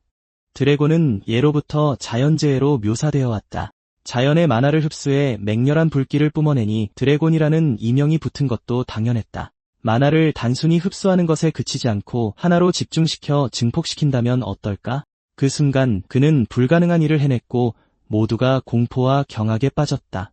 그들은 주인공의 행동에 너무 놀라 말문이 막혀버렸다. 파이로스피어 화염구를 사용하자 구체에서 밝은 번개가 뿜어져 나왔고 괴물의 목구멍을 정통으로 타격해 안쪽부터 태워버렸다. 잠시 후 괴물은 자신의 피웅덩이 속에 미동도 없이 쓰러졌다.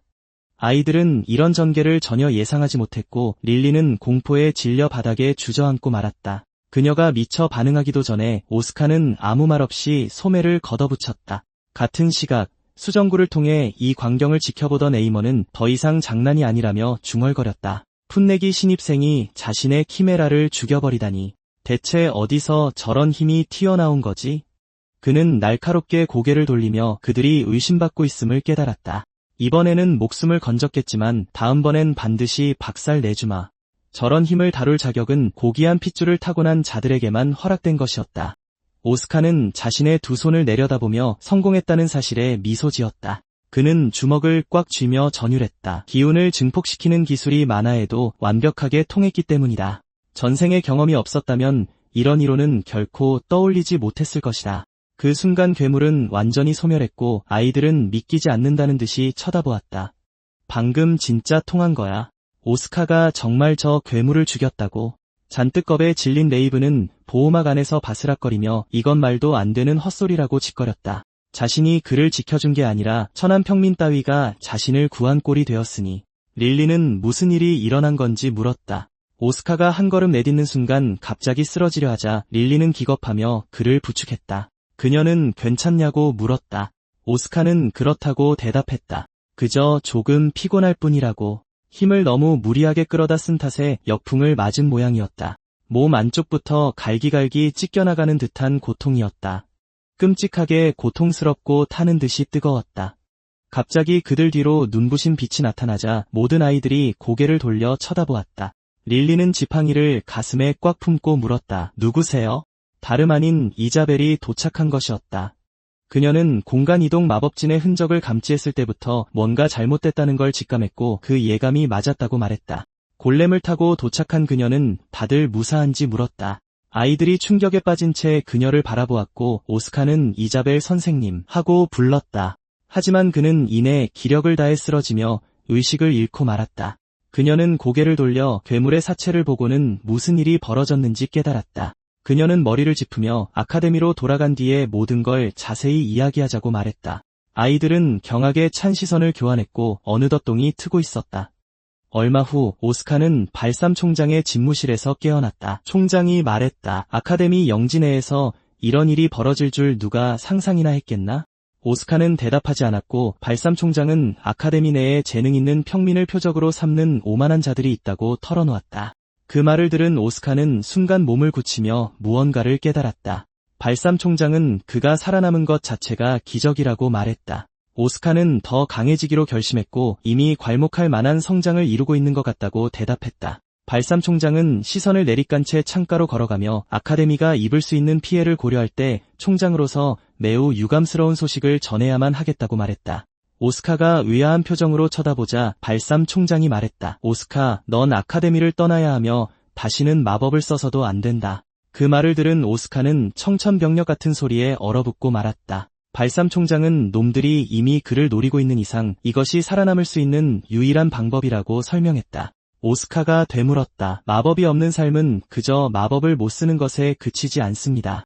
주변을 잘 둘러보게나 마법 없이도 행복하게 살아가는 이들이 얼마나 많은지 알게 될 테니 살아만 있다면 언젠간 자네만의 행복을 찾을 수 있을 걸세.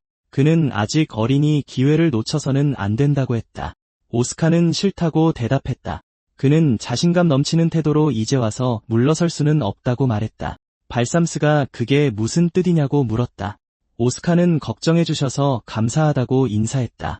하지만 자신을 노리는 자들이 아카데미 내부에 있다면 좋은 묘안이 있다고 했다. 발삼스는 깜짝 놀라며 그게 무슨 생각이냐고 물었다.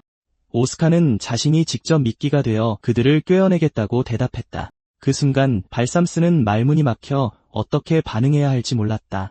죽는 게 두렵지 않냐고 그가 물었다. 오스카는 아직 죽을 생각은 없다며 미소를 지었다. 그 순간 발삼스는 씩 웃더니 갑자기 호탕하게 웃음을 터뜨렸다. 오스카가 어리둥절해서 그를 쳐다보자 발삼스는 사과하며 그렇다면 자신도 그 결의에 응답할 수밖에 없겠다고 말했다. 그가 손을 내밀었고 오스카는 미소를 지으며 악수했다. 발삼스는 전투에 뛰어들기 전에 새 지팡이를 구하는 게 좋지 않겠냐고 물었다. 오스카는 생각에 잠겨 부러진 지팡이를 꺼냈고 온통 금이 간 것을 깨달았다. 얼마 후 서점에서 이사벨은 그것이 그에게 딱 맞는 초보자용 지팡이라고 말했다. 주인공은 지팡이가 어디에 쓰이는 건지 이해하지 못했다. 그녀는 손가락으로 글씨를 쓰는 건 어렵다고 대답했다. 그렇지 않은가? 만화를 잉크로 지팡이를 기펜으로 상상해보라고 했다. 지팡이 없이도 어떻게든 할 수는 있겠지만 그러면 결코 완벽한 마법을 구사할 수 없을 테니 도구를 신중하게 골라야 한다고 덧붙였다. 오스카는 자신의 지팡이를 살펴보며 이게 부러질 거라곤 단 한 번도 생각하지 못했다고 속으로 중얼거렸다. 그때 만화를 너무 많이 주입했던 걸까? 그 순간 누군가 그의 이름을 불렀다. 그를 기다리게 했던 릴리였다. 그는 쉬는 날에 불러낸 자신이 오히려 사과해야 한다고 대답했다.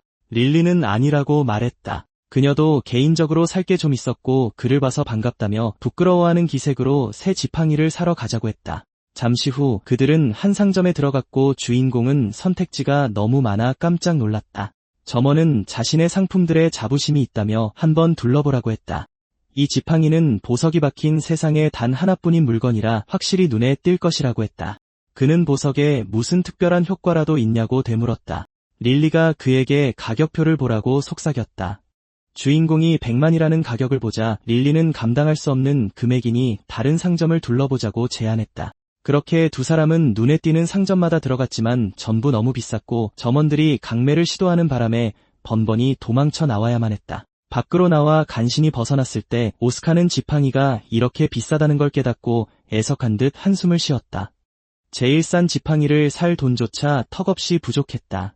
대부분의 마법사들은 귀족이었다. 그들은 지팡이의 미적인 부분을 중시했고 그 때문에 가격이 비쌌다. 그는 놀라워하며 시간이 너무 지체되었으니 이제부터는 혼자 가보겠다고 말했다. 릴리는 안 된다고 대답했다. 시작을 같이 했으니 끝도 같이 맺어야 한다고 했다. 잠시 후 오스카는 상점들을 바라보며 저곳에서도 지팡이를 파는 것 같다고 말했다. 지나가던 한 남자가 그곳에 들어가지 말라고 충고했다. 오스카가 되물었다. 대체 왜요? 남자는 그곳의 평판이 끔찍하며 주인이 사람들에게 필요하지도 않은 물건을 강매한다고 대답했다. 오스카는 생각에 잠겼다. 필요 없는 물건이라니. 릴리는 그의 소매를 붙잡고 들어가지 말자고 했다. 분명히 물건을 사기 전까지는 절대 내보내 주지 않을 거라고 장담했다. 그는 잃을 것도 없다며 기어코 안으로 들어갔다. 방 안으로 들어서자 사방이 매우 어두웠고 주변에는 무기가 널려 있었다. 릴리도 그를 따라 들어왔지만 잔뜩 겁에 질려 있었다. 기이한 소리가 들려오더니 손님인지 아니면 그냥 둘러보러 온 건지 묻는 점원을 발견했다. 오스카는 새 지팡이가 필요해서 하나 사고 싶다고 대답했다. 그 순간 점원이 돌아서며 그 이유 때문에 일부러 자신을 찾아온 거냐고 물었다. 도시에는 너희 같은 꼬마들에게 어울리는 지팡이 가게가 널려 있는데 말이다. 오스카는 자신만만한 태도로 그를 바라보았고 둘의 시선이 얽혔다. 남자는 날카로운 칼날을 그에게 집어던지며 장난하냐고 소리쳤다. 주인공은 간신히 일격을 피했고 릴리는 벽에 꽂힌 칼을 보며 공포에 질렸다. 오스카는 그럴 의도조차 없었다고 말했지만 점원은 닥치라며 자기 가게에 검사를 위한 지팡이는 없다고 윽박질렀다. 그 순간 오스카는 얼어붙었고 릴리는 그가 무슨 말을 하는지 이해하지 못했다. 그녀는 이곳이 마음에 들지 않는다며 얼른 나가자고 재촉했다. 그녀는 몹시 두려워했지만 오스카는 싫다고 대답했다. 그는 바로 여기서 지팡이를 살 것이고 이 상점이 꽤 마음에 들었다고 했다. 그는 미소를 지으며 점원을 바라보았다.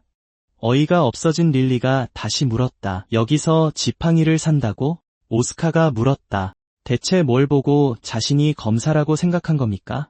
점원은 그의 손과 옷 그리고 신발을 훑어보았다. 그는 무게중심이 오른쪽으로 약간 치우쳐 있는데 이는 보통 왼쪽 허리에 검 같은 것을 항상 차고 다닐 때 생기는 현상이라고 말했다. 주인공은 무슨 상황인지 깨달았고 릴리는 그가 검사가 아니라고 소리쳤다. 하지만 오스카는 그가 자신의 본질을 꿰뚫어 보는데 단 1초밖에 걸리지 않았다는 것을 깨닫고 상황이 참으로 심각해졌다고 말했다. 어색한 침묵이 흐른 뒤 점원이 그에게 마법을 배우기 시작한 지 6개월이 지났냐고 물었다. 오스카는 어릴 적부터 아버지에게 검술을 배워서 오래된 습관이 몸에 배어버렸다고 대답했다. 릴리는 그를 감싸기로 마음먹고 자신과 오스카는 마법 아카데미에 재학 중이라고 말했다. 점원은 코를 극적이며 그래서 어쩌라는 거냐고 물었다. 지팡이가 필요하다고 하던데. 오스카는 쓰던 지팡이가 부러져 버렸다고 대답했다.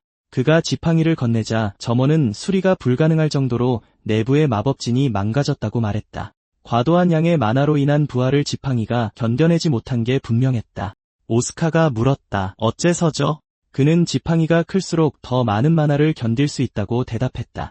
고급 지팡이는 다루기 더 까다롭고 정밀한 만화 통제력을 필요로 한다. 이 지팡이는 초보자용이라 아주 적은 만화만 견딜 수 있지만 다루기는 쉽지. 아카데미 교사들이 들고 다니는 화려한 지팡이들을 본 적이 있을 거다. 그렇지. 그러니 초보자용 지팡이로는 내가 마법에 쏟아붓는 만화량을 감당할 수 없는 거다. 그렇다면 그에게 어떤 지팡이가 가장 적합할까? 점원은 아직 그에게 물건을 팔지 결정하지 않았다고 대답했다. 오스카는 그런 반응에 깜짝 놀랐고 점원은 진열된 것들 중에서 가장 좋은 지팡이를 골라보라고 했다. 제대로 고른다면 그에게 지팡이를 팔겠다고 했다. 그가 지팡이 진열대를 가리키자 주인공은 하나씩 세심하게 살펴보기 시작했다. 릴리는 지팡이의 가격이 크기와 사용된 재료에 따라 달라진다는 사실을 곱씹으며 유심히 지켜보았다. 희귀하고 전도율이 높은 재료로 만든 지팡이는 엄청난 가격을 호가할 수 있었다. 그 순간 고개를 든 오스카는 그것이 나무로 만들어졌다는 걸 깨달았다. 설마 진짜 소리핀 건가? 이 나무를 판 돈이면 1년은 호화롭게 살 수 있을 터였다. 그녀가 오스카에게 그것을 보라고 했지만 그는 이미 결정을 내렸다고 대답했다. 그는 평범해 보이는 지팡이를 집어들며 자신에게 필요한 건 바로 이거라고 말했다. 릴리는 자신이 본 것에 깜짝 놀랐습니다. 그녀가 보기엔 그에게 전혀 필요하지 않은 물건이었고 가게에서 가장 비싼 지팡이가 바로 그 위에 있었기 때문입니다. 오스카는 가장 비싼 것이 아니라 가장 좋은 것을 골랐어야 했다고 대답했습니다. 루이는 깜짝 놀랐고 점원은 대체 왜 하필 이 지팡이를 고른 거냐고 물었습니다. 그는 지팡이에서 따스함이 느껴졌다고 대답했습니다. 점원은 그저 낡은 지팡이일 뿐이라고 했지만 오스카는 여전히 온전한 상태라고 확인해 주었습니다. 치열한 전투 중에 무기를 잃는 것은 일어날 수 있는 최악의 일입니다. 물론 이 지팡이는 낡아 보이지만 제 기능은 완벽하게 해냅니다. 제작자가 온 마음과 영혼을 쏟아부은 것이 분명했습니다. 점원은 그 말을 듣고 몹시 놀랐습니다. 그리고 그 순간 오스카는 이 지팡이를 자신에게 팔겠냐고 물었습니다. 점원은 지팡이를 가져가며 오래전 아들을 위해 만든 것이라 팔 수 없다고 대답했습니다. 릴리는 그럼 왜 여기에 있는 거죠? 라고 물었습니다. 지팡이가 주인의 삶보다 오래 남는 일은 종종 일어납니다. 어쨌든 이 낡은 지팡이를 훌륭하다고 할 수는 없었고 그 순간 그들 사이에는 어색한 침묵이 흘렀습니다. 릴리는 그만 나가서 좋은 지팡이를 계속 찾아보자고 말했습니다. 오스카는 유감이지만 어쩔 수 없는 일이라고 대답했습니다. 점원은 뒤돌아보지 않은 채 그들에게 어딜 가느냐고 물었습니다. 오스카는 당황하며 뒤를 돌아보았습니다. 그는 좋은 지팡이를 가져올 테니 거기서 기다리라고 말했습니다.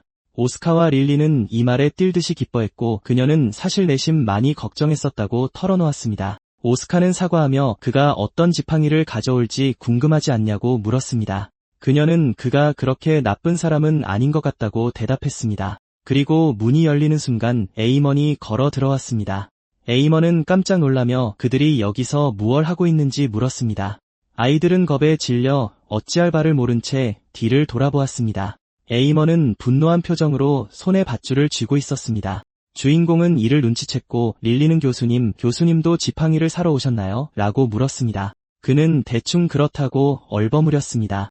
그 순간 점원이 다가와 에이먼 경에게 인사를 건넸고 에이먼은 로드의 이름을 부르며 그가 바빠 보이니 이만 가보겠다고 말했습니다. 그러고는 돌아가겠다고 했습니다.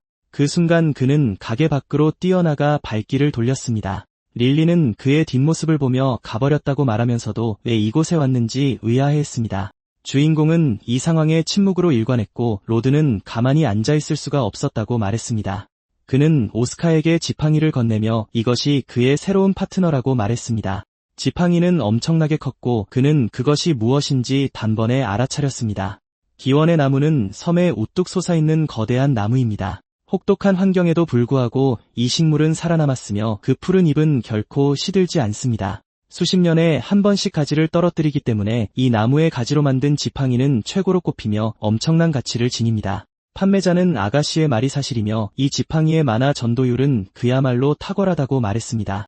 오스카는 머쓱해하며 그렇게 귀한 건가요? 라고 물었습니다. 릴리는 아마 그렇게 비싼 값을 치를 여력은 없을 거라며 당황했습니다. 판매자는 전쟁에서 돌아오면 아들에게 줄 생각이었고 애초에 팔 생각이 없었으니 돈은 한 푼도 받지 않겠다고 말했습니다. 그는 말없이 지팡이를 건네며 다른 지팡이는 팔지 않겠다고 말했습니다. 이 가게에 있는 어떤 지팡이나 스태프도 이것만큼 그에게 잘 어울리진 않을 거라면서요. 주인공은 몹시 기뻐하며 이런 호의를 베풀어준 그에게 감사를 표했습니다. 그는 손을 저으며 한번 시험해보라고 말했습니다. 오스카가 지팡이를 응시하다 땅에 툭 치고 눈을 감자 갑자기 그 주위로 마법의 기운이 피어올랐습니다. 그는 주에 깊게 살펴보았고 기묘한 감각을 느꼈습니다. 손에 쥐어진 느낌이 너무나도 친숙했습니다. 그는 평생 이 지팡이를 사용하게 될 것입니다. 로드는 이제 볼 일이 끝났으면 그만 나가달라고 퉁명스럽게 말했습니다. 아직 응대해야 할 다른 손님들이 있었기 때문입니다. 오스카는 정신을 차리고 물었습니다. 그런데 에이먼 교수님이 이곳에 자주 오시나요? 로드는 깜짝 놀라 무슨 말을 해야 할지 몰랐습니다.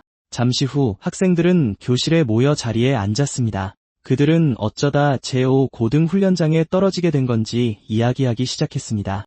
텔레포트 마법진이 제대로 수리되지 않았던 모양이었습니다. 모두가 나란히 앉은 오스카와 릴리를 쳐다보았고 소년들은 그들이 다치지 않은 게 천운이라며 떠들었습니다. 레이븐이 혼자 도망치려 했다는 소문이 돌며 아이들은 웃음을 터뜨렸습니다. 그리고 그 순간 한 교사가 교실로 들어왔습니다. 바로 에이먼이었습니다. 그는 수업 중 잡담은 명백한 무례라며 호통을 쳤습니다. 학생들은 서둘러 사과했습니다. 에이먼이 자리에 앉자 오스카는 그를 유심히 관찰했습니다. 그 순간 그는 에이먼 경의 아들이 복무하던 부대의 지휘관이었다는 상점 주인 로드의 말을 떠올렸습니다. 그는 전장에서 자신의 아들이 전사하는 모습을 목격했습니다. 그 사실을 알게 된 에이먼은 아들의 유일한 유품인 지팡이를 가져왔습니다. 그는 그것을 직접 간직했습니다. 릴리는 어떻게 그럴 수 있냐고 물었습니다.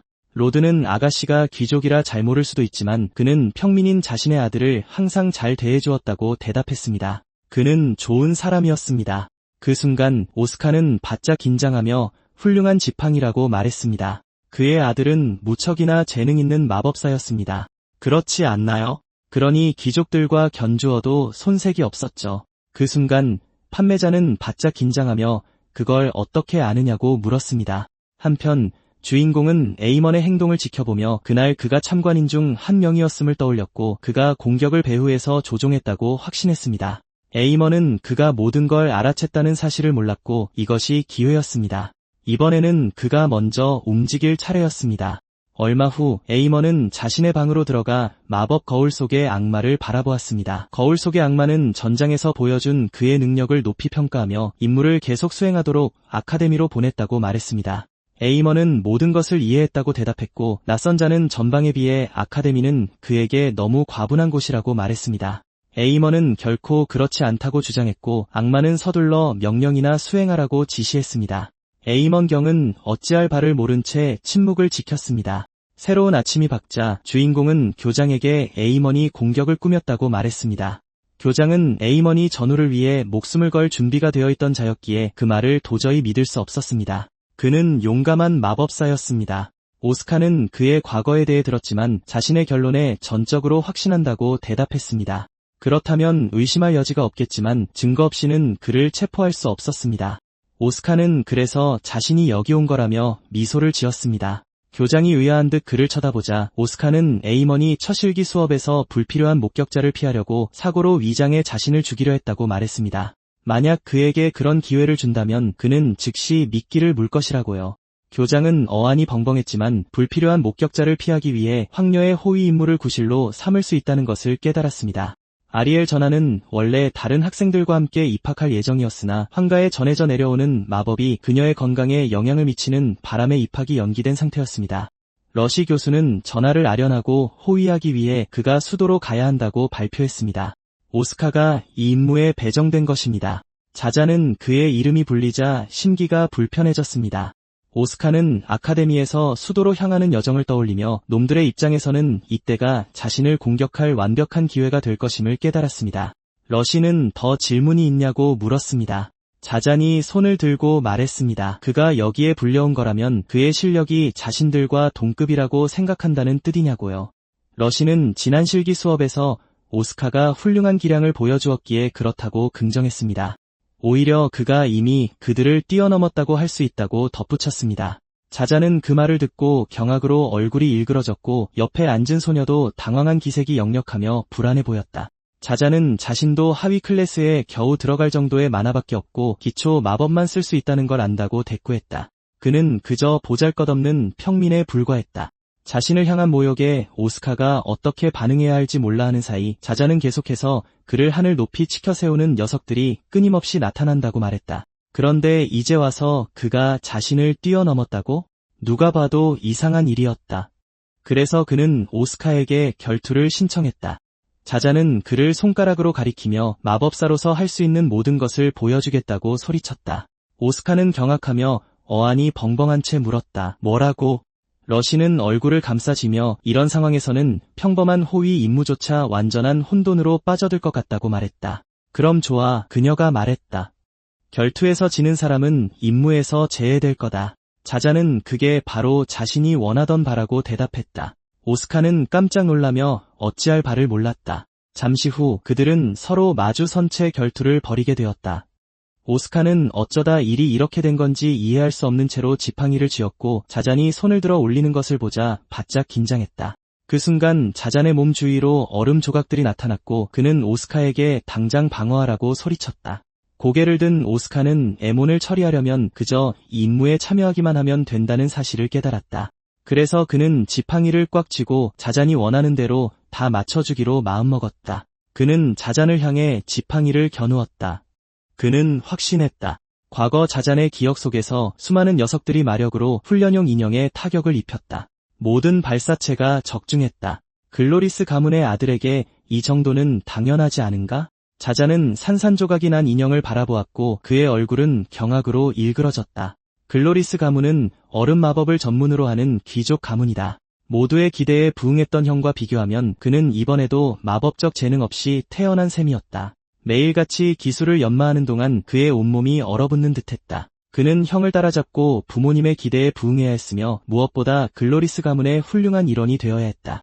전투 중 이 모든 생각들이 그의 머릿속을 스치고 지나갔고 그는 얼음창을 만들어 주인공을 공격했다. 그는 경악하여 어안이 벙벙한 채 긴장했지만 이내 피하기로 마음먹었다. 자자는 회피 실력은 뛰어나다며 소리쳤지만 이건 어떻게 피할 거냐고 도발했다.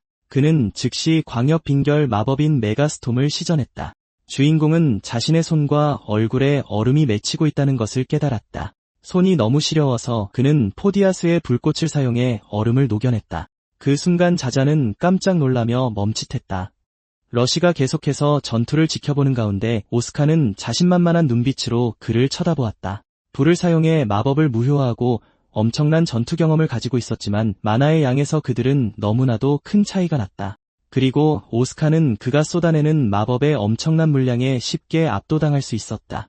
자자는 평민치고는 그가 믿을 수 없는 마법적 재능을 가졌다는 것을 인정했다. 하지만 그 순간 그는 자신에게 마법진을 새기며 이런 풋내기에게 지려고 그토록 피나는 훈련을 한 게 아니라고 소리쳤다.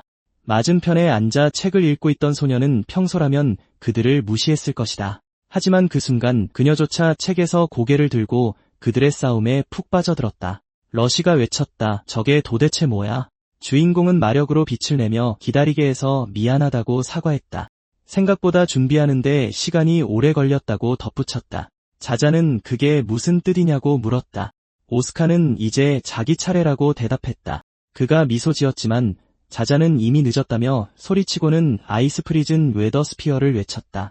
주인공은 어안이 벙벙해졌고 그것이 창의 탄막이라는 것을, 그리고 더 강력한 마법을 시전하기 위해 이 장수를 쓰고 있다는 것을 깨달았다. 하지만 그는 이미 만화 강화를 끝낸 상태였고 그 순간 거대한 얼음 덩어리가 그의 얼굴 앞에 나타났다. 그는 새로운 지팡이라면 해낼 수 있을 거라 직감했고 화염의 검을 사용해 순식간에 그 얼음 덩어리를 산산조각냈다. 러시와 그 학생이 그랬던 것처럼 자자는 충격에 휩싸여 입을 떡 벌렸다. 그의 몸은 날아갈 듯 가벼웠고 원하는 대로 완벽하게 움직였다. 그는 마법의 공식이 어떻게 연쇄 반응을 일으키며 활성화되는지 눈으로 확인했다. 오작동도 지연도 전혀 없었다. 얼마나 짜릿한 기분인지.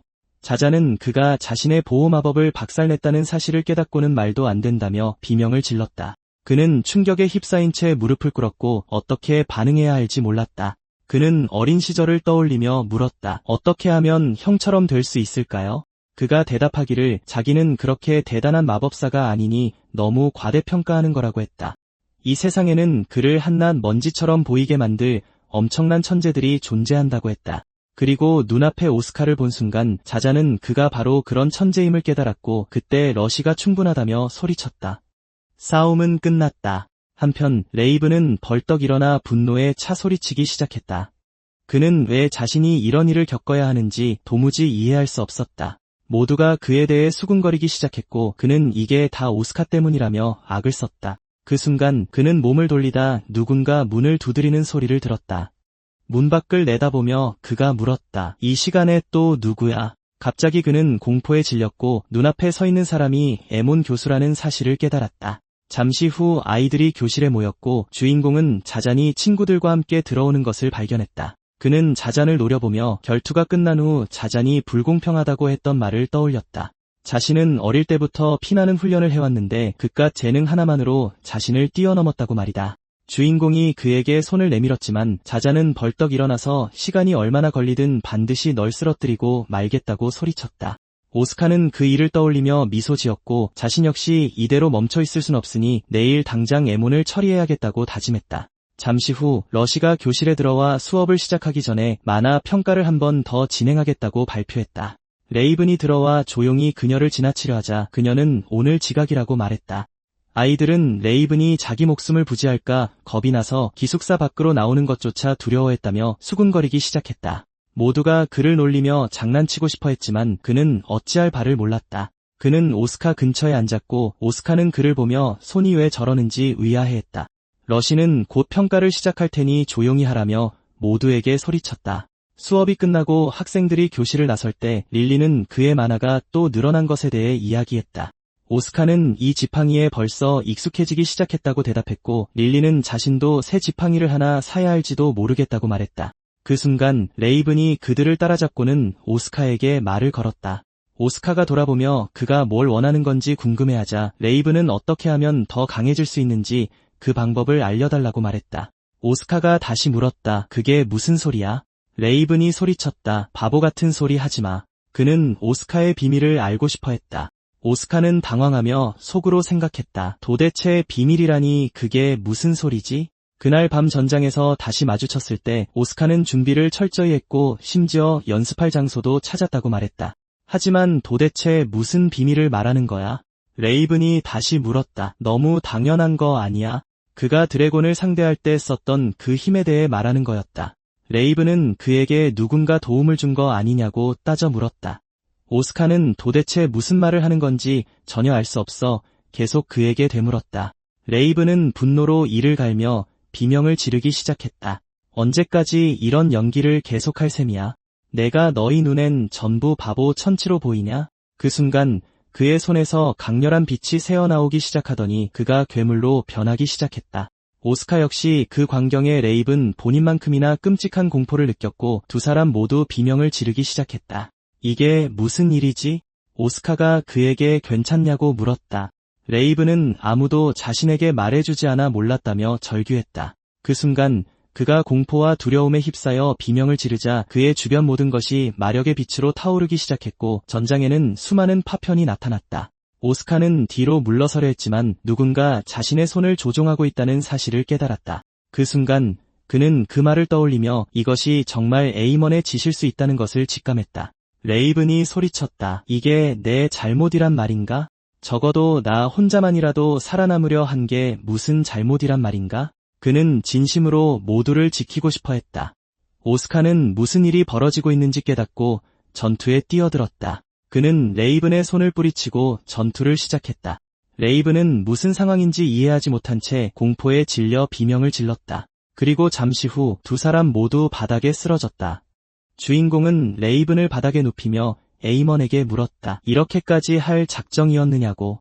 왜 사람의 목숨을 가지고 장난치는 거냐고. 당장 그 모습을 드러내라며 에이먼에게 밖으로 나오라고 소리쳤다. 그 순간 그의 머리 위로 수많은 새들이 나타났다. 그들 사이로 오스카를 향해 근본 없는 평민이라 비아냥거리던 에이먼이 나타났다. 주인공이 그를 노려보자 에이먼은 오늘 이곳에서 끔찍한 사고가 일어날 것이라고 선포했다. 학생들이 방과 후 훈련을 하던 중 그중 한 명의 마력이 폭주했다고 말이다. 이 얼마나 슬픈 이야기인가. 젊은 인재를 영원히 잃어버리다니. 그 순간 그는 불타오르는 빛의 섬광을 만들어 야만인이라 여기는 오스카를 향해 내던졌다. 그를 무릎 꿇게 만들 심산이었다. 오스카가 긴장하며 전투를 준비하던 그때 갑자기 그의 주위로 수많은 마수들이 나타났다. 늑대들이 울부짖으며 그를 공격하기 시작했고 오스카는 뒤로 물러서려 했다. 오스카는 소환 마법사를 떠올리며 에이먼이 마수의 시체에 마력의 표식을 새겨 꼭두각시처럼 조종하고 있다는 사실을 간파했다. 하지만 소환할 수 있는 사형마의 수는 제한되어 있었고 그에게 실전 기회는 단 한 번뿐이었다. 학장이 해준 모든 말을 떠올린 그는 일단 에이먼은 제쳐두고 마수들부터 처리해야 한다는 것을 깨달았다. 그는 마제의 경지에 오른 자였다. 어쩌면 숨겨둔 비장의 카드가 몇 장 더 있을 테니 혼자서 무모하게 싸워서는 안 됐다. 오스카도 그 사실을 잘 알고 있었다. 그 역시 그럴 계획이었다. 하지만 고개를 돌려 눈물이 맺힌 채 진심으로 모두를 지키고 싶어 했던 레이븐의 말을 떠올렸다. 그 생각에 분노가 치밀어 오른 그는 단숨에 첫 번째 늑대를 박살내버렸다. 에이먼이 왜 그렇게 화가 났냐고 물었다. 레이븐과 얽힌 과거 때문이냐고 말이다. 오스카가 되물었다. 만약 그렇다면 어쩔 거냐고.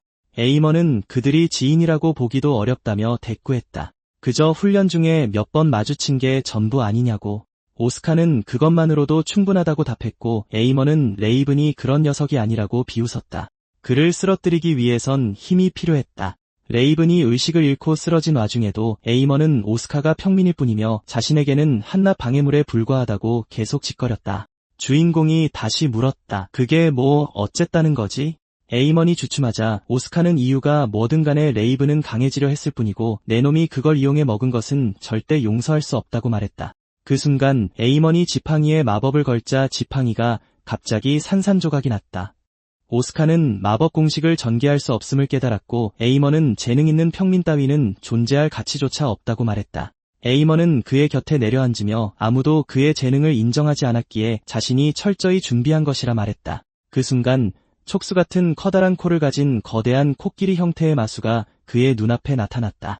오스카는 어찌할 바를 모른 채 멍하니 서 있었다. 이 괴물은 그의 마력을 흡수하며 마법 시전을 방해하고 있었다. 에이먼이 물었다. 내가 아무 계획도 없었을 것 같으냐고. 그가 어떤 능력을 갖췄는지 뻔히 알고 있었는데 말이다. 그 순간 오스카는 더 많은 늑대 마수들에게 둘러싸였고 괴물들이 그의 얼굴에 대고 으르렁거리는 가운데 에이먼은 이제 둘 다 마법을 쓸 수 없다고 말했다. 하지만 자신이 미리 걸어둔 마법은 계속 작동할 것이라고 했다. 이 마지막 수업을 마친 뒤 그 마법들과 함께 저승으로 가라며 비웃었다. 오스카가 입을 열었다. 그는 재능 있는 마법사들이 왜 전부 에이먼에게 졌는지 늘 궁금했는데 이제야 알겠다고 했다. 그들은 두려웠던 것이다. 마법도 쓰지 못한 채 마수들에게 둘러싸여 있었으니 말이다. 그리고 오스카 자신도 그에게 아주 특별한 수업을 하나 해주고 싶다고 말했다. 그 말을 남기고 그는 폭발하듯 전투에 뛰어들었다. 어느 날 학장이 집무실에 앉아있을 때 러시가 노크하며 들어와 서류를 확인해야 한다고 말했다. 그리고 내일 있을 임무는 어떻게 진행되냐고 물었다. 발삼스는 씩 웃으며 전학계는 아무 일도 없을 테니 그 이야기는 접어두자고 대답했다. 올해는 훈련장 사용 신청이 유난히 많았다고 했다. 러시는 야망 넘치는 학생들이 많아서 그렇다고 대답했다. 말이 나왔으니 말인데 에이먼 교수님이 레이븐을 개인 지도하고 있는 것 같다고 덧붙였다. 그 순간 학장이 표정을 굳히며 되물었다. 에이먼이라고? 주인공은 우두머리 앞에 완전히 홀로 남겨졌고 마수들은 즉각 그를 향해 돌진했다. 그는 이 사형마가 있는 한 새로운 마법을 전혀 발동할 수 없다는 것을 깨달았다. 하지만 소환 마법은 여전히 유지되고 있었고 이는 곧 마법을 시전할 수 있는 어떤 빈틈이 존재한다는 뜻이었다. 그는 뒤를 돌아보고 이미 자신을 덮쳐오는 마수를 발견했으며 그 모습은 몹시도 끔찍했다. 그리고 잠시 후 마수가 그를 집어삼킬 뻔했다. 에이먼은 오스카가 끝장났다고 생각하며 눈의 가시 하나가 사라졌다고 확신했다. 하지만 마수가 주인공의 양손을 붙잡자 그는 밝게 타오르는 거대한 화염을 뿜어내며 괴물을 곁으로 내동댕이 쳤다. 마수가 불타오르기 시작하자 에이먼은 말도 안 된다며 비명을 질렀다. 대체 어떻게 마법을 쓸 수 있단 말인가? 그는 사형마의 체내에 마법진이 새겨져 있다는 것을 알아챘고 이는 마법진이 공기와 접촉하지 않는 한 마법이 작동된다는 뜻이었다. 오스카가 피투성이가 된 손으로 그것을 뜯어내자 에이먼은 어떻게 몸속에 있는 마법 공식을 알아챘냐며 경악했다. 이게 대체 무슨 말도 안 되는 상황이란 말인가? 지팡이는 어쩌고? 사형마의 입안에는 오스카의 맨손만이 들어갔을 뿐이었다. 그는 지팡이 없이도 마법을 사용할 수 있다고 대답했다. 에이먼은 오스카가 손가락만으로 마법을 시전하고 있다는 사실을 깨닫고 경악을 금치 못했다. 오스카가 입을 열었다. 내 비장의 무기는 이제 전부 처리했다. 사형마가 더 남아있나? 에이먼은 2개의 마법진을 전개하며 벌써 이겼다고 생각하냐고 소리쳤다. 잠시 후 그가 자신의 마력을 적을 향해 쏟아내자 오스카는 파이어 블레이드라고 외쳤다. 그 주문 한 방에 상대의 마법은 완전히 박살났다. 그러자 에이먼은 사형마가 없어도 자신은 여전히 마제의 경지에 오른 자라며 발악했다. 그가 정말로 자신의 방어막을 뚫었던 것일까? 그는 친구가 자신이 헛수고했다고 생각하는 것을 원치 않아 일부러 힘을 아꼈지만 오스카는 그럴 필요가 없다고 말했다. 그 순간 에이먼의 지팡이가 산산조각 났다는 사실이 드러났다. 에이먼은 할 말을 잃고 얼어붙었다. 알렉스가 물었다. 지팡이도 없이 내가 뭘 얼마나 할 수 있겠느냐고. 에이먼은 바닥에 주저앉아 그만하라고 울부짖었다. 다시는 널 괴롭히지 않을 테니 묻는 말에 뭐든 대답하겠다고 애원했다. 그래, 맞아. 마법 수습생 추천서도 써줄 테니 넌 정식 마법사가 될 수 있을 거라고 말이다. 오스카는 할 말이 고작 그것뿐이냐고 물었다. 걱정할 필요는 없었다. 당장 죽이진 않겠지만 그래도 정보는 캐내야 했으니까. 그 순간 아몬이 벌떡 일어나 당장 항복하라고 소리쳤다. 하지만 그때 평민 주제에 까불지 말라며 누군가 그에게 외쳤다. 그가 가면을 찢어내자 완전히 다른 괴물이 오스카 앞에 모습을 드러냈다. 그 광경에 주인공이 경악한 사이 갑자기 괴물의 몸이 산산조각 나며 부서지기 시작했다. 이를 지켜보던 오스카는 놈이 자신의 몸을 이용해 사형마를 만들어낸 건 아닌지 의심하기 시작했다. 하지만 그 순간 괴물이 끔찍한 포효를 내지르며 주변의 모든 것을 파괴하기 시작했다. 오스카는 놈이 완전히 이성을 잃었다는 사실을 깨닫고 그를 생포하려 했다. 갑자기 누군가 폭풍 압력 마법을 시전하자 주변의 모든 것이 눈부신 빛으로 번쩍였다. 발삼스 총장이 직접 그를 도우러 나타났고 이토록 오래 버티다니 훌륭하다며 그를 칭찬했다. 이제부터는 자신이 직접 놈을 상대하겠다고 나섰다.